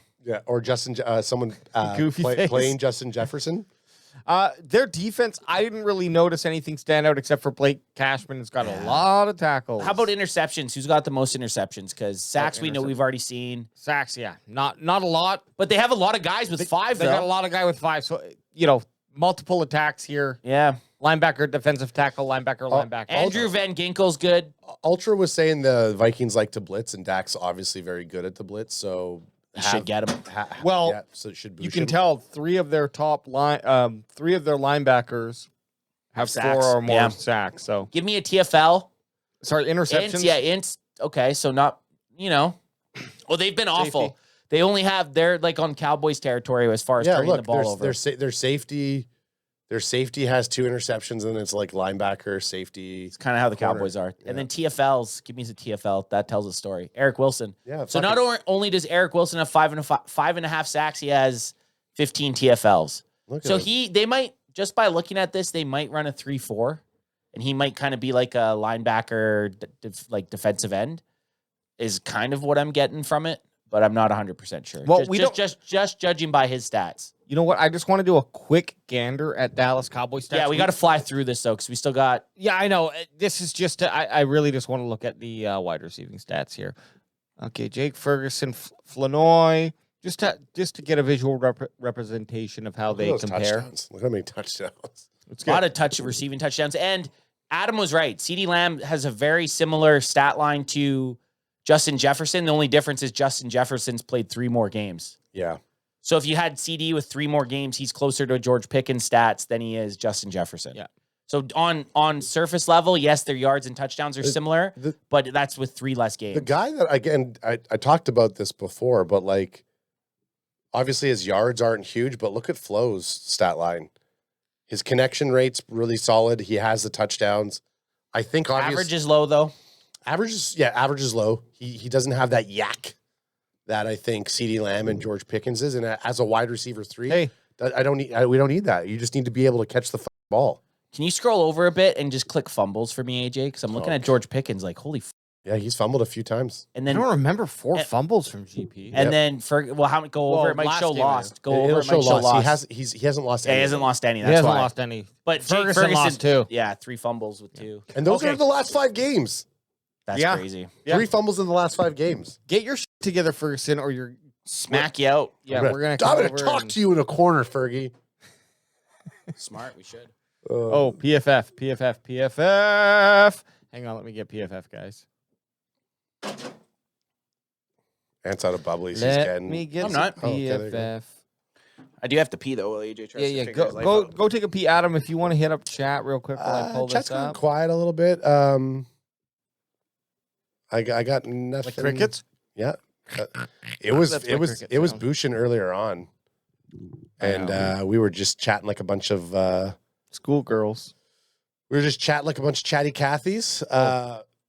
One of the questions We got to do our doesn't really matter. while Ant's holding this hog here. Yeah. Let's do a quick lineup, just me and you, Mhm. just the bros. Handhold. Handhold, there it is. Lock and loaded. Get it out of the way. Nickel D, right? We do nickel. Yep. Yeah. And then so this is we're looking at the defense for the Vikings. for the Vikings. Yeah. Yeah. Okay. What do you so see here? Well, I see their D line's formidable. Formidable. Absolutely. No one in the top Not yeah, exactly. here. The actually Redmond here is the 17th best defensive tackle. Yeah. Or defensive interior, sorry. So they do have some defensive interior strength, excuse me, which is going to be a problem because Javonte does he runs best in between the edges or the tackles, I should say. Can you click? Sorry, I missed it. Can you click the Vikings personnel? I just want to see if they do run a. They run a base. Yeah, can you just click it? So they run it. They are a 3-4. See how they only have 3. There's Metlis who had Just by Right. look, so Yeah. their ends are also kind of considered. Like you got this guy. It's called an edge, but he's They're either listed as right outside linebacker, but he's an like he's an a edge. hybrid. they're either basically they're rushing 4 or 5 Yeah. at all times, basically. Which is weird because in nickel they look almost a little bit scarier as nickel versus base. Yeah, but if you have nickel against a run, this is for got run, five- this is yeah, against yeah, running yeah, downs, right? Yeah. and you got five guys coming out. And their on the defense, line. the Vikings defense is no joke, guys. Like they have 5 very hydrated dudes. I just want to say Their defense looks good. Yeah. Their defense their looks defense is like very middle of the pack. They're not gonna get blown out, and they're not necessarily gonna blow somebody else up.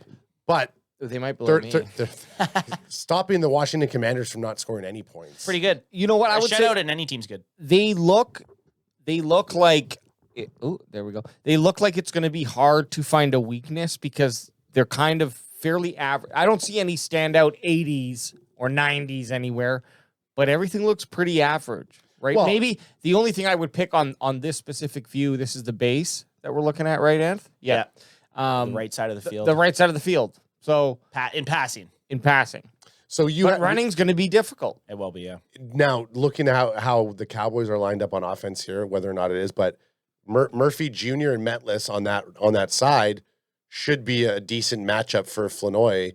That's your weakest part of the field right there. Yeah, or that's that cornerback and that strong safety on that side. Even if that safety comes over the top, that's the area that I would probably be attacking. or you also have a little bit of weakness here on that right end. Yeah, going In against this Wilson. base. Wilson and Cashman But are we're- both solid linebackers, it seems. I think we're really reaching it. It's going to be a tough game. Yeah. It's It's going gonna to be be a tough. tougher game than we think. Yes, and the I agree. Dallas Cowboys defense better hold. Yes. 'Cause- Exactly. That's the play. The offense is gonna have a tough game. It's gonna be. Oh God! God, was that Look the Cow? Was at that the Cow? Murray Jr. God, he's so bad. Like you can't even not look right at it with that. I did not want us to have to look at this, but now that it's here, because Diggs may be back, and that's Get out of base, please. yeah. Sorry, totally. What kind of fucking idiot? Oh God. He's not that much better. So they have Diggs out there, but I don't know if you guys saw that news that Shoddy said he still wants to see more from It Diggs. just doesn't sound like I don't he's think Diggs is coming back. I don't think he's playing this week. crack. Oh, that was a little spray. Hey, here, I'll get one You in too. splooged it on me there, kiddo. Crack him Crack if him you got him. Yeah. If we can just real quick, we could wrap this up with a last conversation about the return of Diggs, because we're going to be talking about it probably in the next few weeks as it becomes more of a higher potential. Do you guys, like, straight up, the biggest question is, do you want, not what you think, do you want Diggs on this team moving forward into 2026? No, No. 100% No. not. You've invested in the cornerback position, and you can cut him. You've already paid him all what he's going to get. So he has no more guaranteed money. Sure, he's going to count against the cap a couple times, but Yeah, but you get rid of him, you're going to free up money. we need to cut him so that we can Trade afford or- to pay George Pickens. I would rather cut him and be able to afford. Yes, if I had to pick what I'm doing with money, yeah, and then draft cornerback again in the top 3 rounds. I think we're all on the same page. Because I don't think Reddy Stewart's the answer at cornerback at nickel. Bland's locked up. You have Revel, who's just going to keep getting better. I already seen someone on Reddit, like, and this is me, I'm just always scouring the internet. Some guys like, well, do we want to have Diggs play, or do we want to see reps from Carson and Kalen Carson and Savon Revel? And the guy's like, after last week, I don't want to see anything from Revel. It's like, dude, he's a 3rd-round rookie coming off of a major injury. This is when you want him to get as much playing time as possible. You do. Yeah. You want Revel to get in there and get some lumps so that next season he's seen the speed of the NFL. Yeah, This is- exactly. This is the thing. And he likes to tackle. Yeah, and the thing that I think we always need to look at is, like, and we've been here, me and Adam have been here only for 5 years, but it's been a long 5 years, and we've seen players come and go. And that's the thing about football. you're hoping that your guys stick around. But, the Micah Parsons trade was a great example. Like, you just move on. And buy in or off. Buy in or off, exactly. And Diggs isn't buying in. And if you can get more from Diggs and you have players who are equal in talent and production on the roster that cost less, the smart move for a team, as much as we may not like it sometimes, is you move on from the player that's more expensive. You take your lumps, you take your cap hit, but you ultimately free up space. And if those type of moves lead to the signing of a George Pickens, you're happy with that. Yeah. At the end of the day. And this doesn't go around. This doesn't get past the fact that we were all big fans of Diggs. We own Absolutely. We own all like have 7 jerseys. We all have I his think, jerseys. I think we all probably all have two. two. There's like 2 Diggs jerseys. Like so.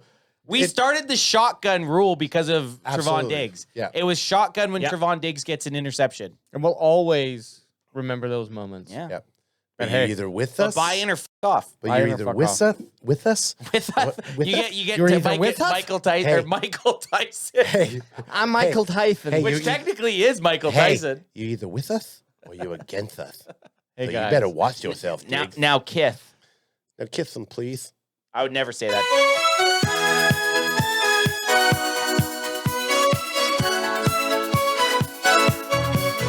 Nick Eatman's top 10 weekly stories. Will the Cowboys taste sweet victory? 5 for Cowboys and 5 for their opponents. Every week we find another magic moment. Dallas Cowboys top 10 stories this week. Tell us, eat me out, eat man. Tell us, eat me out, eat man. Okay. Okay, we big could picture. go on and on, but Eat Man, settle the down. We're gonna read your article, okay, bro?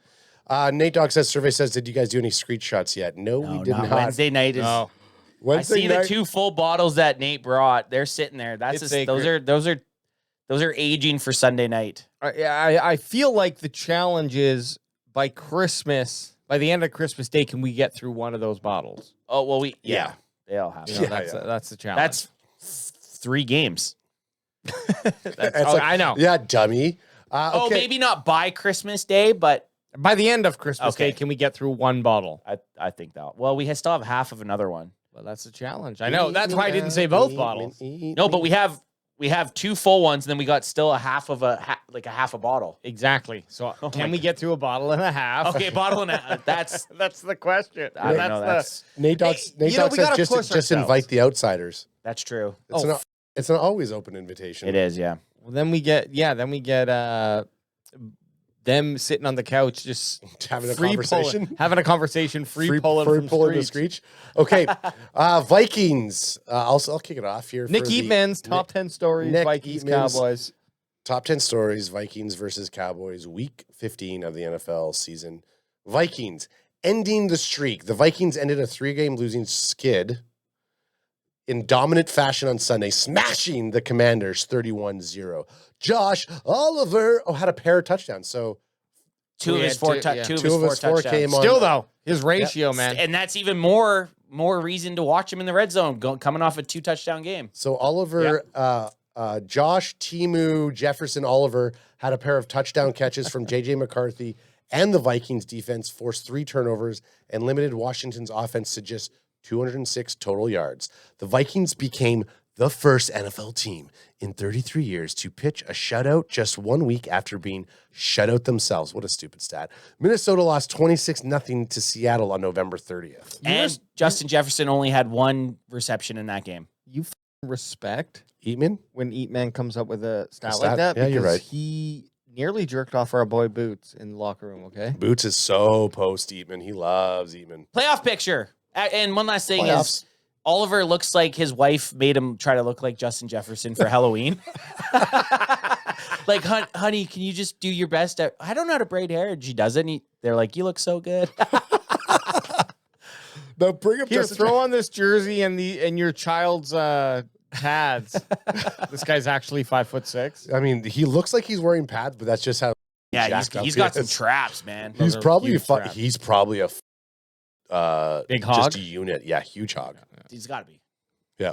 And Playoff picture. The last team in the NFC playoff picture that has yet to be eliminated is the Vikings. Just below are Dallas Cowboys. To say this game is a must-win for both teams is an understatement. The Vikings have been eliminated from winning the NFC North, but have the outside of outside chances to win out and get into the playoffs as a wild card. So we know there's pretty much a very slim chance for the Cowboys, but these Vikings fans still have. So let's crush their dreams. well, this is the thing. We're going up a team. I'm not scared of what their offense can produce. I'm scared of what Dallas Cowboys team is going to come out and play. We are at home, though, which is good. We are at home. That's beautiful. But the Vikings are going to have quit in them. And I'm sure J.J. McCarthy, now that he's back from injury, he's going to be like, his mentality probably will be, or it should be, I'm going to lead this team to victory. Yeah. You know, and he does have the weapons to do it. Cavalry. Definitely. McCarthy's best game, it wasn't about the plays J.J. McCarthy made last week against Washington, but more importantly, the ones he didn't. For the first time in his young career, McCarthy did not throw an interception in a game he started. Holy shit. I mean, I did bring up that stat before, eat me out, but Did you? Okay. I did not eat. I didn't hear it. I only care when eat me out. Fair play. McCarthy was 16 of 23 for 163 yards and 3 touchdowns. Wow. Great ratio. In his 3 previous games, all losses, McCarthy had thrown 2 picks in each game and has 10 interceptions on the season. So that's what we want. Well, we saw what Washington's defense were. They're nearly as bad as Dallas Cowboys. So is that good or bad? I don't know. But the Cowboys definitely have a better offense. Justin Jefferson struggles. Fantasy owners of Justin Jefferson can't be thrilled with his production this season. Still, considering one of NFL's elite receivers, Jefferson is not putting up the massive numbers we've been accustomed to, and the erratic quarterback play has to be a major reason. So far this season, Jefferson ranks 14th in the NFL in catches with 64 and 15th in yards with 810, but just 2 touchdowns. I almost burped there. In the last 3 games, Jefferson has a combined 8 receptions for 63 yards. Wow. Ooh. But does it not feel like it's a boiling pot right now that it's just primed for a 200-yard, 2-touchdown game? McCarthy just came back last week, right? Yes. Yeah, so I don't take anything. And last week, McCarthy had, only 163 yards, but he threw 3 touchdowns. The team shut out their defense shut out an NFL team. That type of combination coming into the Cowboys, I don't really look at how they've done without McCarthy, because he's new blood. He's young blood. You do have to put some credence to the fact that prior to that, his last 3 games that he played, he threw 2 picks in each game. He was not good. Let's just hope this was the anomaly. Help me out here. Anomaly. Thank you. Let's just hope that last game was the anomaly. Still, anomaly. Anomaly. There we go. Aluminium. Don't you find me? Fucking, is this how British is people this say me? aluminum? No, this is Aluminium. You just read, you stupid. No, Actually, I did. Oh, okay. Dipshit. Well, yeah, this is you. Call him Mr. Yeah, Vader. right? Call him Mr. Jones. Call him Mr. Brown. The funny thing is, as I was about to say it, I knew it, but I set that red-eyed up. That fucking rose glassed up. Okay.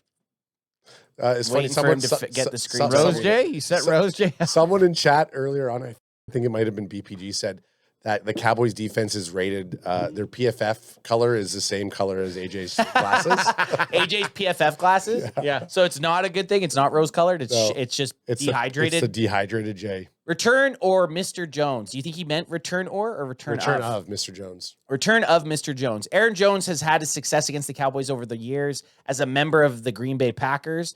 In 3 regular season games versus the Dallas Cowboys, Jones has rushed for 100 yards or more in each game with a total of 6 touchdowns.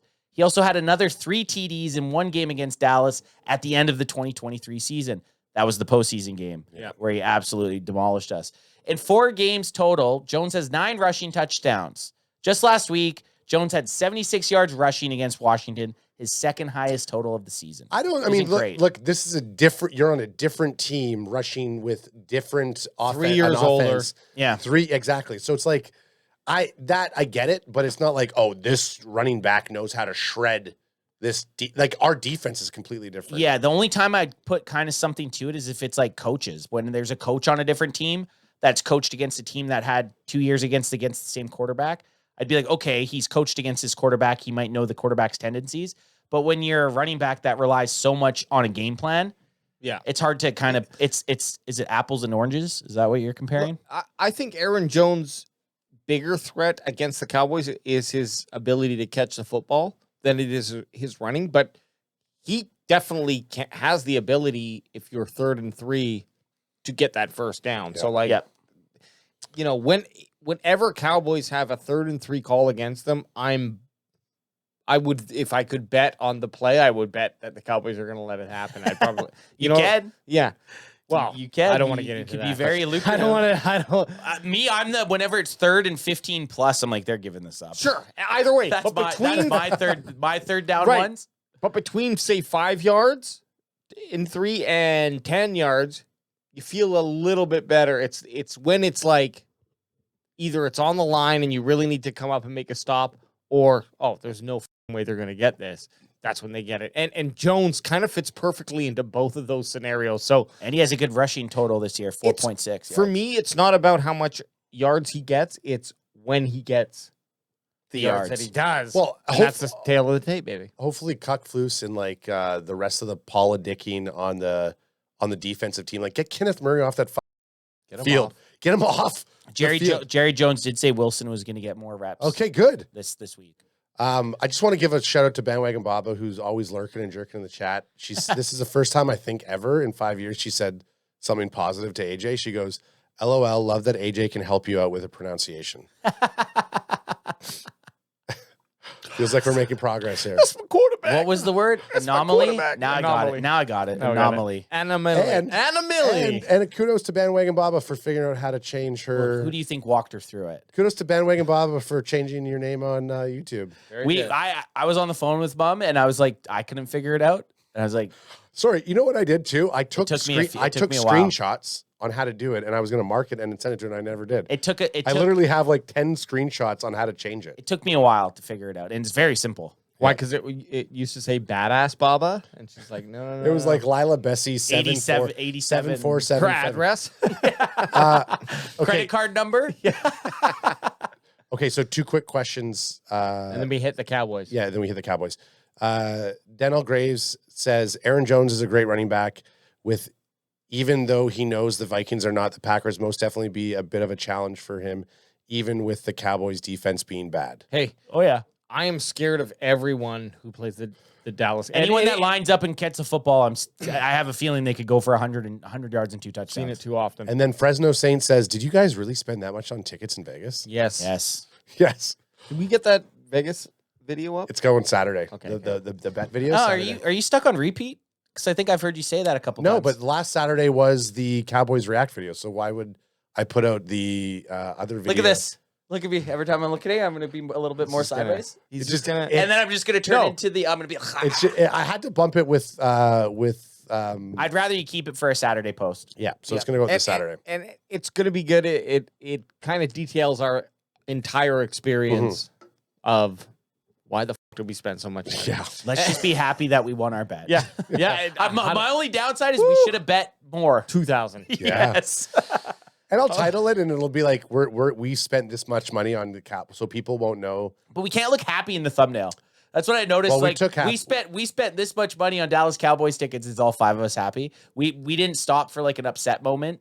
Yeah. I'm just doing some behind baseball. Yeah. I like it. And now let's get to the Cowboys stories. We took specific thumbnails for it. I'll just see if it's a happy one. Okay.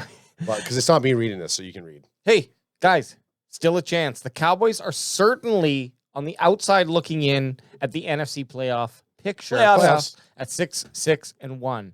The best bet at this point is probably to win the NFC East as they trail the Eagles by 1.5 games with 4 to play. I like it. Philly's overtime loss to the Chargers on Monday night leaves the door open for the Dallas Cowboys, who certainly have the toughest schedule down the stretch. I don't know about that. I don't know. Yeah, I don't agree with that, Nick. But the next 2 games that are at home, starting with the Vikings, on NBC's Sunday Night Football. So yeah, the last 4 games are Vikings, Chargers, Commanders, Giants. So, and he's saying that's harder than Raiders, Bills, Commanders. I guess it is. Do you think it is though? That's 2, and yeah, maybe you still have the 2 divisional games, and then you still have 2 opponents that are half decent. Well, the Commanders. So the Commanders one is interesting because I don't care about their record, and you have drilled this into probably mine and Adam's head since we're both bandwagon boys. But you gotta always be cautious about a division when you play a divisional opponent. Yeah, You can always lose that. Doesn't matter how good or bad they've been. throw the records out the window, man. Look what happened when we played the Giants. Exactly. And look at even last week when the Raiders played the Broncos. It was a 7-point game. I know. What a It's a division matchup. Anything crazy can happen. Yeah. And when you have to play them twice in the span of 3 weeks, that makes it even harder So you lose, and then the team learns enough to hopefully make fucking it more beat you. competitive. Here's the thumbnail. Let's see. Oh yeah. Oh, it's the money one? Money, money, money. I wish I had all that Skrilla. Throw it right down. I'd put it all on green on the roulette table. I got it all on record. I got it all on record. Okay, so which defense? Since the trades for Quinnen Williams and Logan Wilson and the return of several key defenders at both linebacker and And safety. the rivals. And We rivals. keep saying the return. Some guys just arrived, and we didn't know how they performed, and they performed well enough. I'm talking about Revel. Crack him if you got him. Yep. Correct me if you got him. Sorry, Adam. The defense has made a big turnaround, evident by wins over the Raiders, Chiefs, and Eagles. It's the Raiders, though. However, last Thursday's game reverted back to what we've seen all year as the Lions scored 44 points and made key plays in the fourth quarter when the Cowboys needed to get off the field. Which defense will be on display? Great question. It is a great question. I mean, luckily, the Lions. You put the Lions and the Vikings in a scope, in a vacuum against each other. One's substantially better than the other. Yeah. In every offensive aspect. Absolutely. The big knock on the Lions is their defense is equally as bad as the Lions. Defense, dude. They had at all spots. They had a top 5 defensive back. It's just their stats then. Top 5 linebacker and a top 5. They had the second best linebacker in the NFL. Hutchinson on the defensive line. Okay, Like the Lions' defense isn't too bad. I probably misspoke. He misspoke like a. Like I'd say their joke. defense is on par with the Vikings' defense. Yeah, sorry. Lions are more of a middle of a pack. Yeah, they're on top 12 type of defense. which I think, and the Vikings are probably hovering around 15-ish. So I think if you're looking at strengths and weaknesses, it's the fact that the Detroit Lions, their offense was just so high powered, which the Vikings do not have. Whew, Vikings are ranked at 8 Well, this Defense. for defense. Let me just bring this over what we're actually looking at here. So there's the Vikings at 8. This is And what just what are we sorted by looking at? EPA per play defense. I would a point. I also like, and I don't think this one has it, but I always like the points against for defense because that really gives you, especially now, the average points that they've allowed Yep, I can do that. is a nice one because it's just an easy one. I don't have to EPA it at all. I can just be like, okay, this team gives on average this much points up.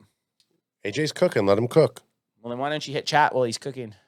Is Clowney clear to play in the Vikings game? McCarthy may have a problem on top. George Pickens and Lamb are still going to be a problem for the DBs in Minnesota. That's from Dental Graves. If CD's playing, CD after hitting his head there against line, something we didn't talk about. Yeah. I think he's going to be. I mean, we haven't heard anything. It's a little too early in the week. Probably right after our podcast, we'll get a news report or tomorrow. But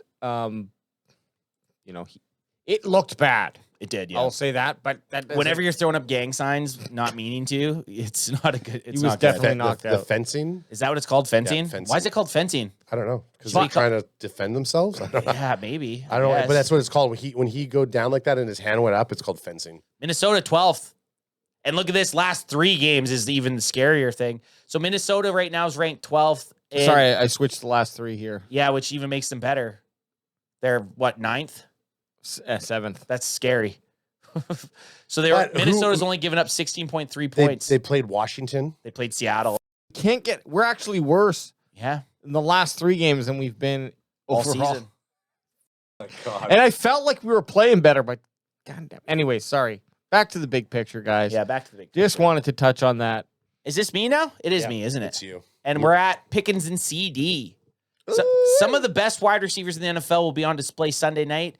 While you can argue who is the best amongst the bunch, you can't argue the best duo as both George Pickens and CD Lamb Yes. have been the best 1-2 punch in the NFL this year. He must have listened to us last week when we tore into him about saying they were the best receivers in the NFL. Yeah. He said, no, they're the best duo. Yeah. But last week's game in Detroit did not show that, especially after Lamb left the game with a concussion. His status is up in the air, although having the extra rest time between games, which could help him get back on the field. If he does, the combination with Pickens will be a problem for the Vikings. But Pickens is not coming off his best game by any stretch. He's averaging 90.3 yards per game, but only had 30 against the Lions.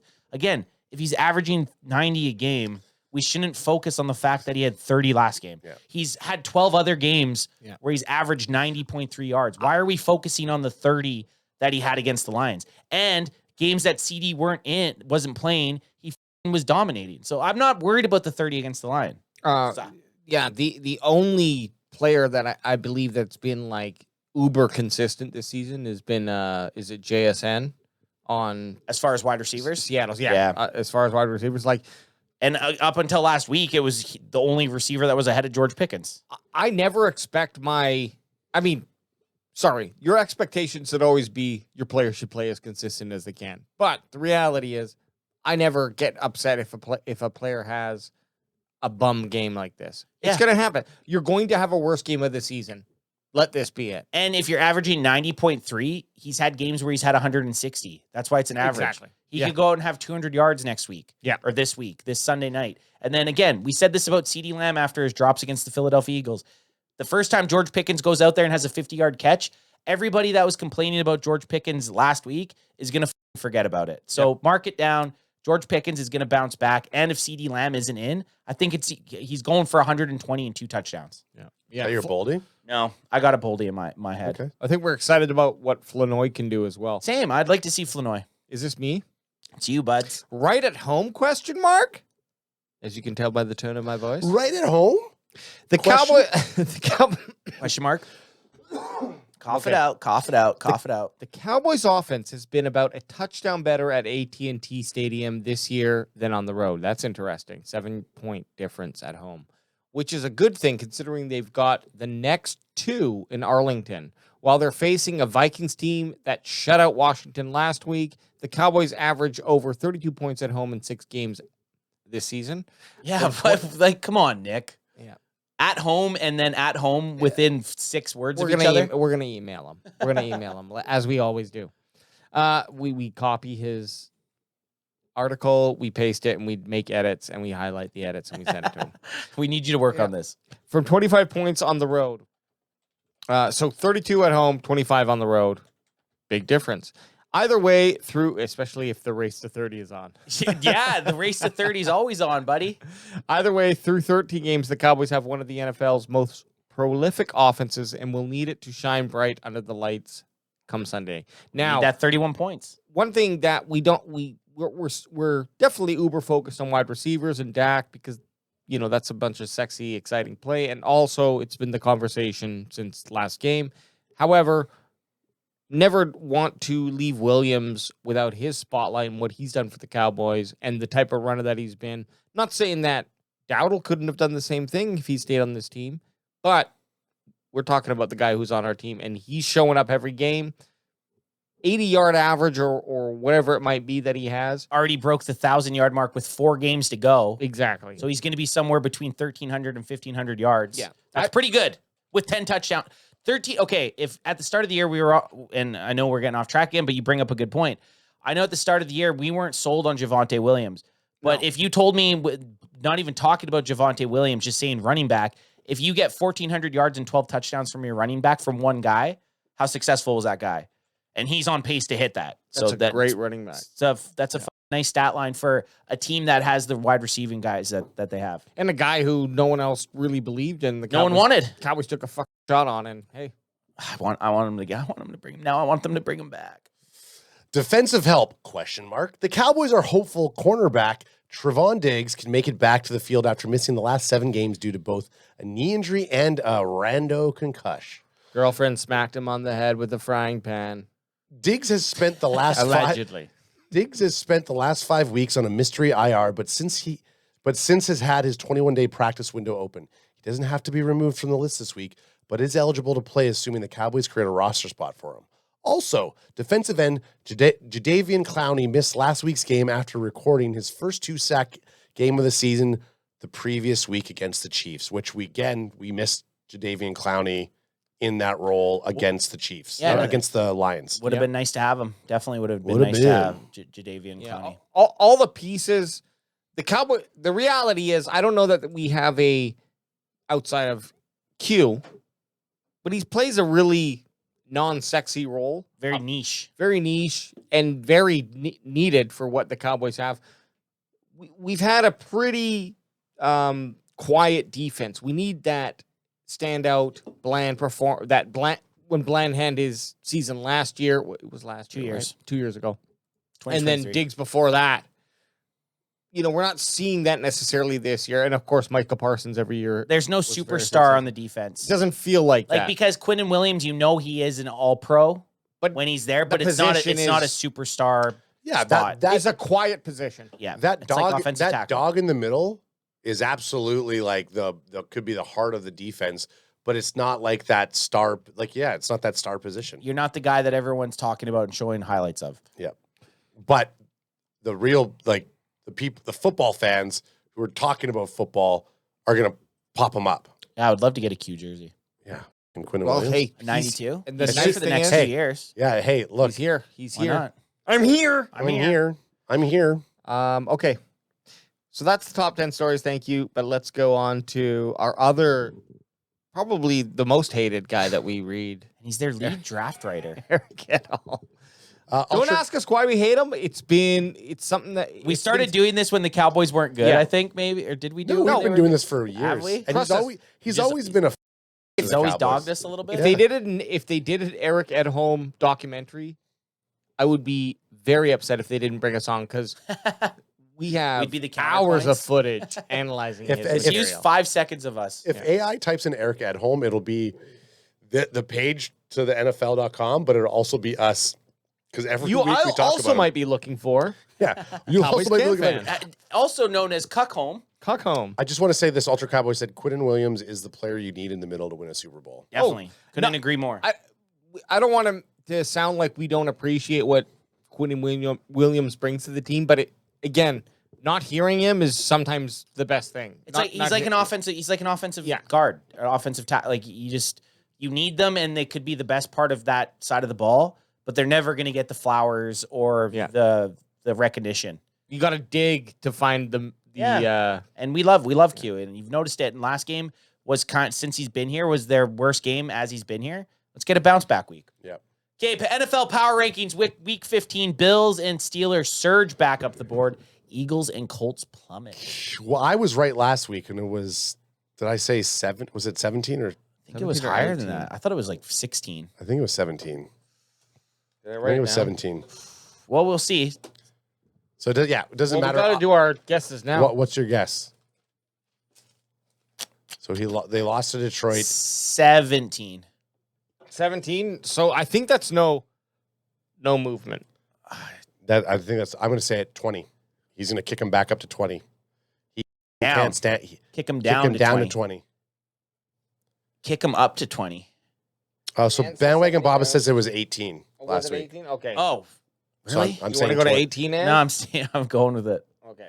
My plums told me 17. Somehow they move up, Frank. I'll go with 19. Now knowing, because we picked 18, and I think AJ, me and you were 15, Right. 16 and 17. We were favoring them a little too much. Okay, let's do this. Let's roll through this. I watched a lot of football too this weekend, guys. It was nice. That's the one thing I like about the Thursday night games. I get to watch pretty much all the games that I want to. Yeah, Sunday is much more relaxed. Yeah, I can just chill and I can pick 2 games in the morning slot that I want to watch, 2 games in the afternoon, and then the Sunday nighter without. And I'm not day drunk. Like I didn't get drunk at 1 and then you just lay there and watch football and take your pants off. Yeah, we'll get home and like try to half edit something and then try not to fall asleep by I 7. poke fun. I grew up with brothers. I'm rough. Okay, guys. Hey, moving into the holiday season. Rams number 1. Cuck home himself. Rams number 1, 10 they and 3. They are. No movement. There's not much to say about the Los Angeles Rams. They have top quarterback in passing yards. Sorry, top quarterback in touchdown passes and top receiver in touchdown receptions. Except if the Broncos come in and they win again, like the Broncos have a better record. Gives a fuck. Broncos almost lost to the Raiders. Just saying, the record stands. I don't know. Seahawks ranked number 2, 10 and 3 record, no change. You got to believe in the eye test a little bit too. I know. You got to believe in the eye test. And you watch the Los Angeles Rams games in Seattle. Like you watch the Seattle Seahawks defense and you're like, holy okay, and if Darnold's on, this team's good enough to make a Super Bowl run. Yeah, I don't see that when I watch the Denver Broncos. Sure. Unless they're playing the Dallas Cowboys. Sure. No, I talked to a Broncos fan. He goes, we're the worst.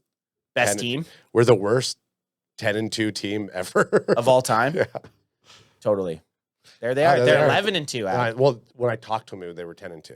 11-2 and ranked 3. Hey, winning this helps you so much. Get your bye and move the on into the playoffs. Here's the thing, though. When we talk about like the Raiders are in their division, so when we talked about just barely beating the Raiders, you said it, Anth. This is from the school of Anth. You throw the records out the windows. So it doesn't matter if the Raiders are a trash team. They still beat the Raiders. It doesn't matter what the score is. They're still beating a team in their division. Well, you know what? The Rams just beat a team in their division by a lot more. Okay. So there's my proof to say the Rams are better. Patriots 11-2, another 11-2 team. Which they should be up. They should be up higher.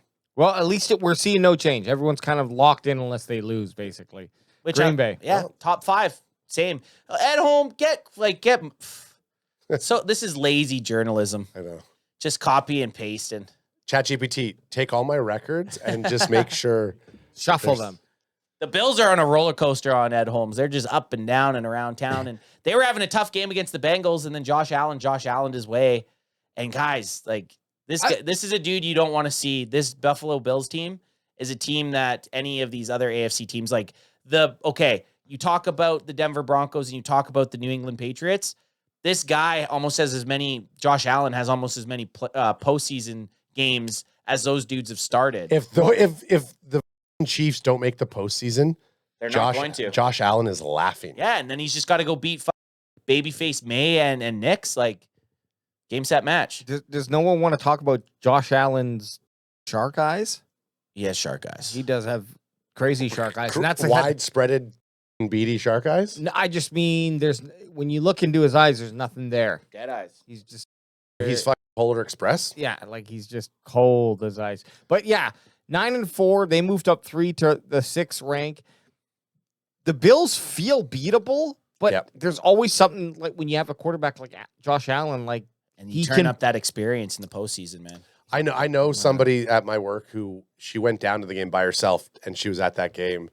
I was like, oh, that would have been as a Bills fan going to that game, that would have been such a huge. Except you're outside in Buffalo. Well, I feel like I said this. If you were a Bills fan, the new stadium looks unreal. Yeah, the new stadium. We can't wait as Cowboy fans to go to the new stadium, but I also feel like I'd like to go to the old one. Like to go to the old one. Before it's gone. Exactly. Bears down 1 with that loss to Green Bay. And that was a good game. The Bears had a chance in the last play of the game. DJ Moore was wide open. Caleb Williams decided to look to the end zone and threw an interception on the last play of the game. But it was a good game. Huh. Niners. Sounds like a familiar story. We'll stay. Right? The Niners are staying. Niners stay 9-4. But there's only 8 of them. The Eagles better be out of the top 10. Oh, yeah, they will be. I don't know. Jacksonville up 3 with a 9-4 record. This is bizarre world. It's super bizarre world, but it's also kind of cool. It's more appropriate with the 9-4 record. And totally. They're doing it without Travis Hunter. They'll be knocked out first round. They're knocked out first round. Oh, the Lions Lions. climbing their way up. Lions Yeah. claw their way. So that's 8-5 claw looks their a way. lot better than 7-6. Or 6-6-1.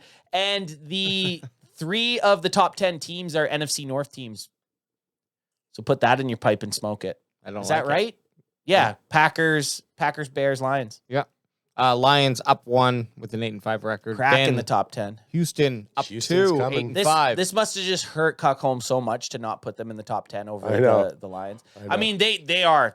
As much as I gave the Houston Texans earlier on in the season, they have one of the best defenses in the NFL, if not the best defense, and they're giving teams headaches. And you got guys like Woody Marks, the rookie, doing some stuff. Look at the first line. Read the first line. DJ Stroud completed 3 passes in the second half. 3, but the Texans produced just enough offense to finish what the defense started. Yeah, so you're still in line with you believing CJ Stroud is not That guy. Yeah, he's not that guy. Compared to his first year. He's a joke. But AJ loved Woody Marks. I like Woody Marks Marks. Woody Marks for is sure. an AJ guy. Got And his then first touchdown. when they since talk about what 2022. a solid defense can do for a team, like their record was like what 3-5. Yeah, they exactly. It shows what a defense can do. You can win a game that your quarterback completes 3 passes in the second half.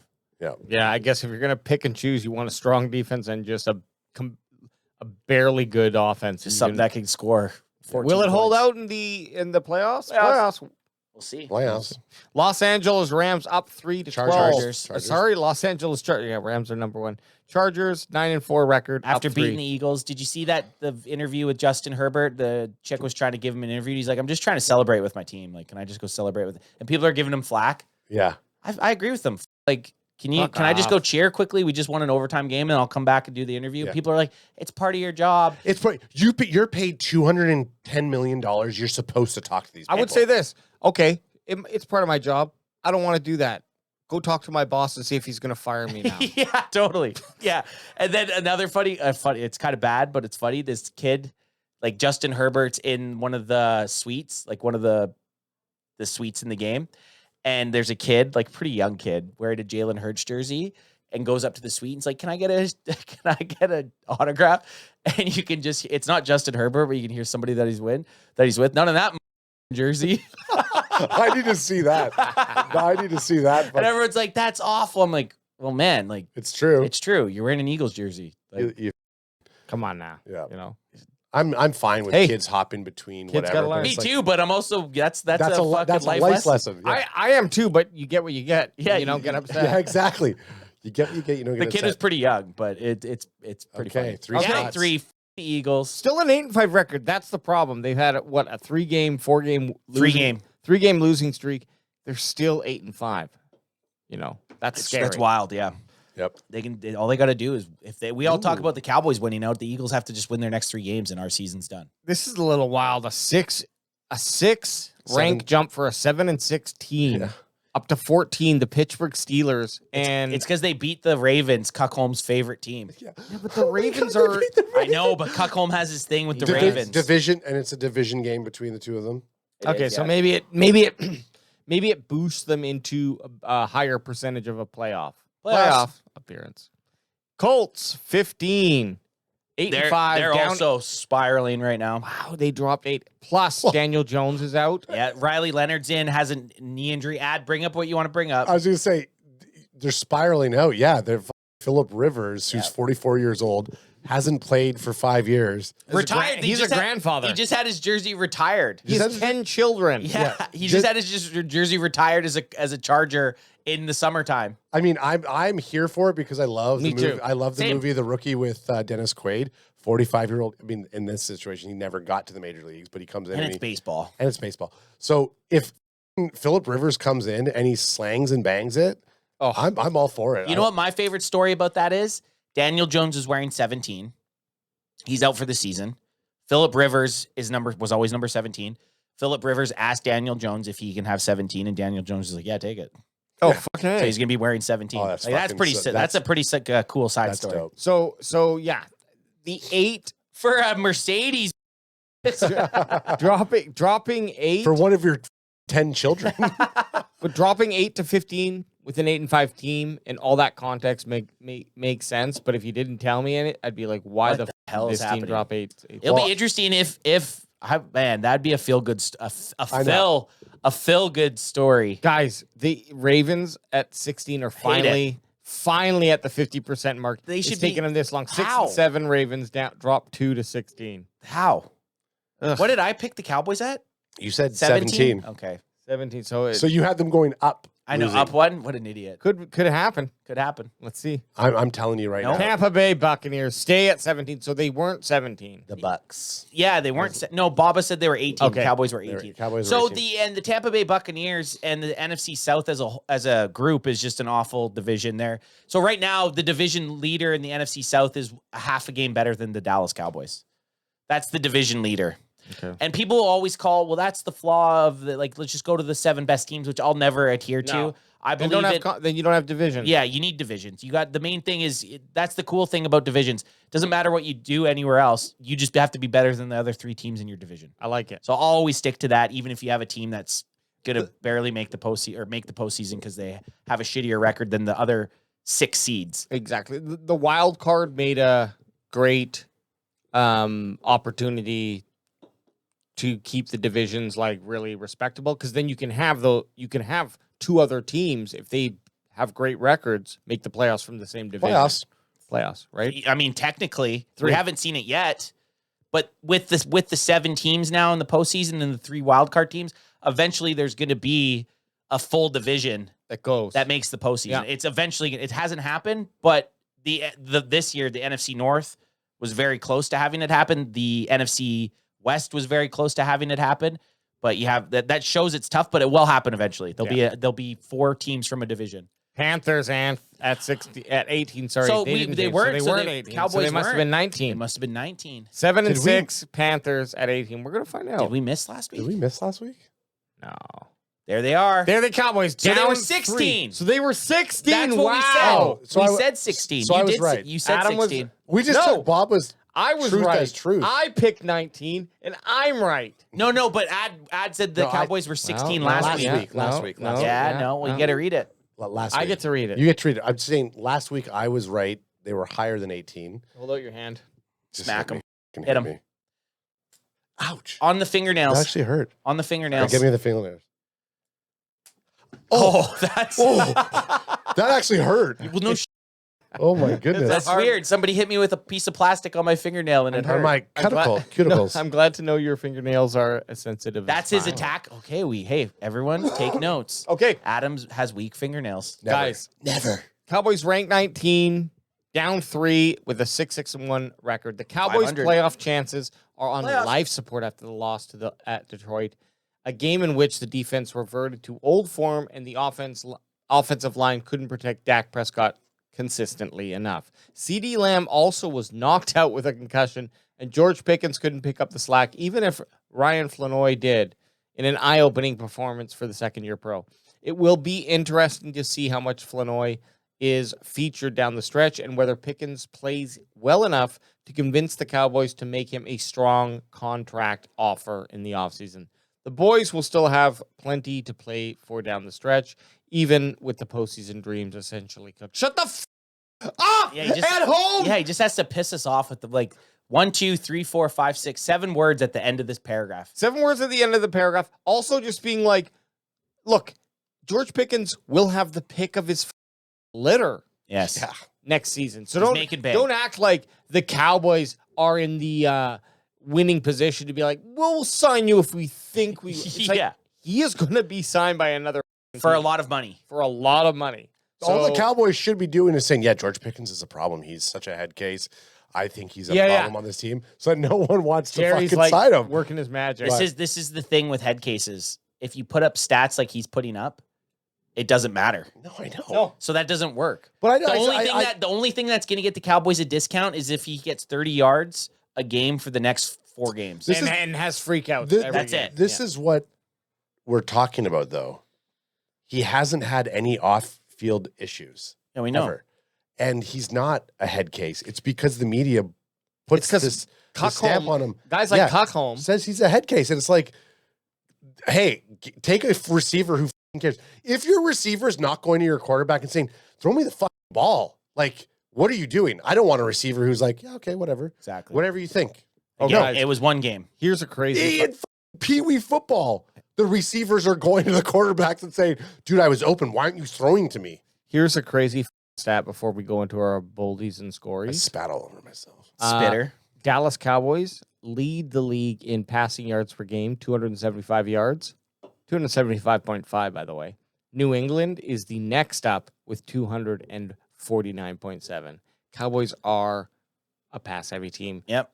Who wants the first boldy or scory? One last thing. Yeah, sorry, just to on the this is if the Cowboys finish with the number one offense this season, it'll be the third time Dak Prescott's finished with the number one offense, and only quarterbacks that have done it ahead of him are Tom Brady. And I can't remember the other guys. Dan Marino? There was two other guys that Peyton were Manning, like maybe. Joe Burrow? Hall of Famers. Yeah. No, Drew Brees. maybe Drew Brees was one of them. But anyways, Yeah, Breeze could be. this is the thing. People saying Dak's not a good quarterback. Only three other players have ever done that all time. So he's good. So He's good. So if you want to look into it, just go ahead and check out our Dak Prescott paradox, the Dak Prescott paradox on the Cowboys. Google Dak Prescott paradox. And you Can see it. fan 5-inch hog will pop. We will pop up. That's like Google roulette right there. Yeah. Okay, who wants to start? Pick, score, or bolds. Start it, and we snake draft it. That's how we always do. Anyone? Yeah, I'll go score. I'll start score prediction. Okay. It's going to be, this is a race to 30 this week, Yeah. especially with seeing how the Vikings in the last 3 games have only allowed 16 points on average. The Dallas Cowboys are going to ramp that up this week. It's going to be a race to 30.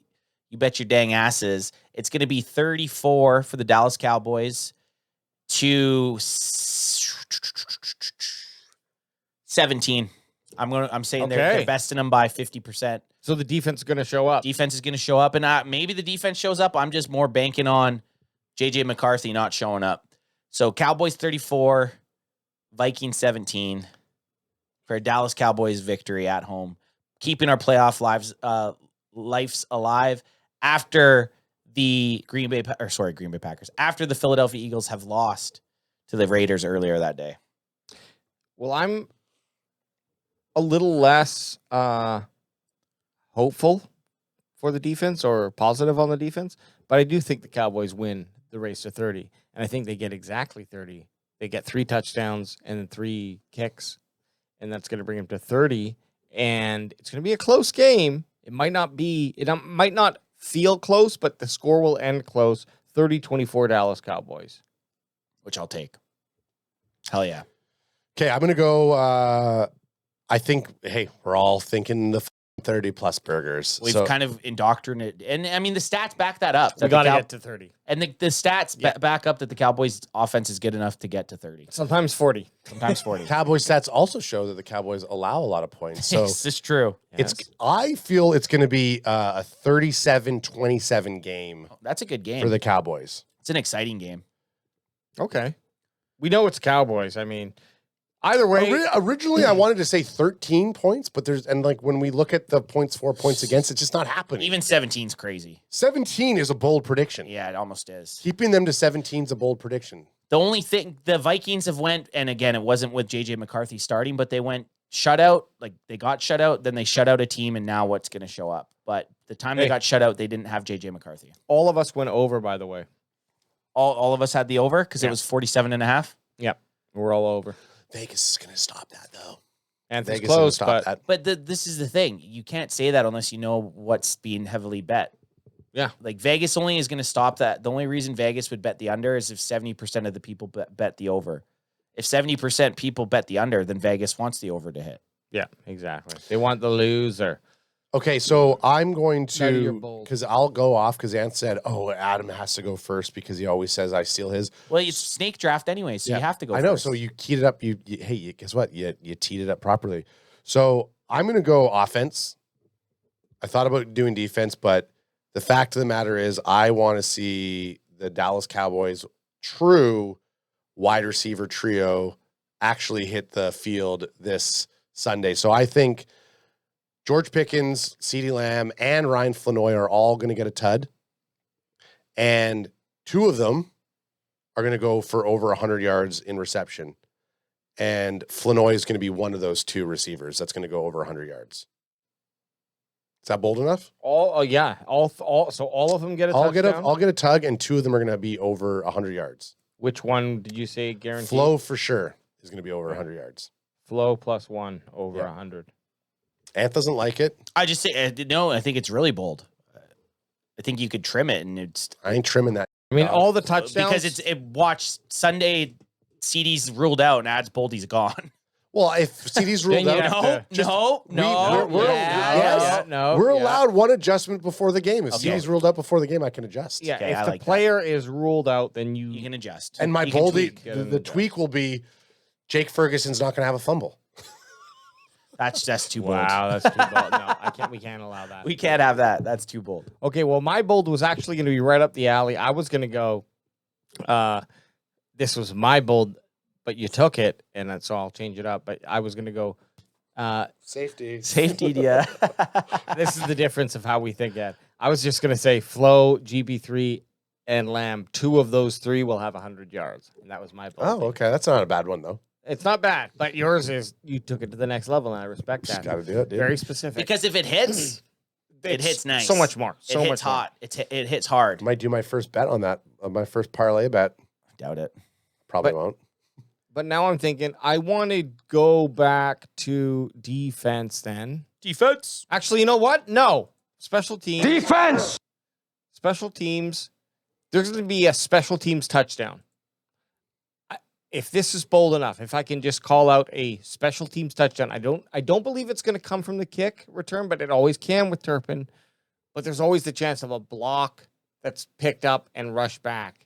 So are you calling it? Okay, if you say I like this, Yep. a special teams touchdown that isn't Turpin. A special teams touchdown, not Turpin. Yeah. Yes. Okay. Okay. I think that makes it bold. And maybe It makes it bold, and I just want to give special teams some love. maybe you know? you'll will it into Turpin having a touchdown. And Yeah. then we'll still be just as happy. He just hasn't been the same since his neck injury. yeah, he hasn't we haven't had those big returns. And here's the part. Here's the thing. He's had great receptions though. Yes, he's actually done some he's done a few things that have been absolutely solid. In the Eagles game, he had that really nice run. He was it the Eagles game or was it the Chiefs game? Eagles. He had that really nice catch, Fumble recovery. and then the against fumble Chiefs. recovery was huge. So Turpin's great. I just at this point, like you have a guy like that, he has to produce on the returns, or else he's kind of just taking up a spot, in my opinion. You still need a return guy though. Yeah, but I'm saying if he's not, You'd rather have a guy who could return and catch. So he's let not. me just say this. Okay, he has one bad year. You cut him, some other team takes him, and he had an off year, and now he's back to his no, normal. I'm not saying cut him. I'm Well, just you saying said he's taking up a spot. I'm saying he's taking up a spot. You're saying he needs to prove himself. Saying he has to prove himself. He needs to Which I do- like. We got 4 games still for him to. Yeah. If he gets 2 touchdowns in 4 games, Yeah. we're happy We're with that, laughing. right? I mean, even if he gets 1 touchdown, Yeah. in the next 4 games. So Ad went offense, Wayjay went special teams. Well, then I got You don't have to go. You Yeah, don't, I got to. You, Well, you don't have to go. You Defense! It's I fitting. feel don't like- have to do. Defense! You just don't have to do it. It's fitting. It's fitting. But go for it. All right, Dak Prescott. Just kidding. Defense! Defense is going to. Well, like I said, they're holding the Vikings to 17 points. I'm calling it. The Vikings are only scoring 17 points. No, that's too specific. What can I go with? Give me a player. Someone give me a player. I need some backup here. Savon Revel. Savon Revel, first career interception. That's not it. Savon Revel's going to record his first career interception. Okay. I like it. Ebercuck's going to listen to us. Overshown's getting his first sack. And our boy Wilson is going to have 10 tackles. So That's a parlay right there. Logan Wilson, 10 tackles. 10 tackles. Savon Revel, Interception. Overshown, Sack. first sack of the year. Sorry, say that one more time. Savon Revel, interception. Revel, ain't okay. DeMarvian, Overshown, sack. I'm going to boost it down with Wilson, 7 tackles. Okay. I like that a bit more than 10. 10, 6. Oldie for me. 10 was excessive. I got on a roll. 7 for Logan. Logan Wilson. 7. 7, 7, 7, 7, 7, 7, 7. Okay. 7. Well, we got it. We got our boldies. 7. We got our scories, and we are on to hosting those AT&T Stadium, Vikings. Sunday Night Football. Vikings. and the Dallas Cowboys just lost to an NFC North rival. I feel like this is our get back on track game because we never really thought, at least I didn't, and you could probably go back to our predictions at the start of the year. It was unrealistic that the Cowboys were going to beat the Eagles, Chiefs, and Lions. We got that loss out of the way. Let's start off. Let's get back on track. Let's hit this 4-game win streak, and let's get into this playoffs. Hell yeah, son. And if you know anybody out there who believes in JJ McCarthy, even though he's not a Michigan Wolverine anymore, if you believe in that locker room meme guy who's going to come out and have a game against the Dallas Cowboys at AT&T Stadium, you are absolutely out of your mind because George Pickens, Dak Prescott, CeeDee Lamb, and my boy Ryan Flanoy are about to show up and show the out. So I want you to look any Viking fan who's going to scold you in the face and you tell them to go fuck themselves. That like a Chiron Bugatti. Get him. Office the best piece of daddy. Get him. This is why Dak is your daddy. Get him. Pick up his club, you a caddy. Get him. This is why Dak is your daddy. Now empty my patty and wrap it and bag it. Merry Christmas. The snow is on the streets. Dallas Cowboys waking up in the east. The holidays are here and the boys they love to eat. Merry Christmas. The Cowboys. Merry Christmas to the Cowboys nation. We've been through a lot, but we never stop chasing. Merry Christmas to the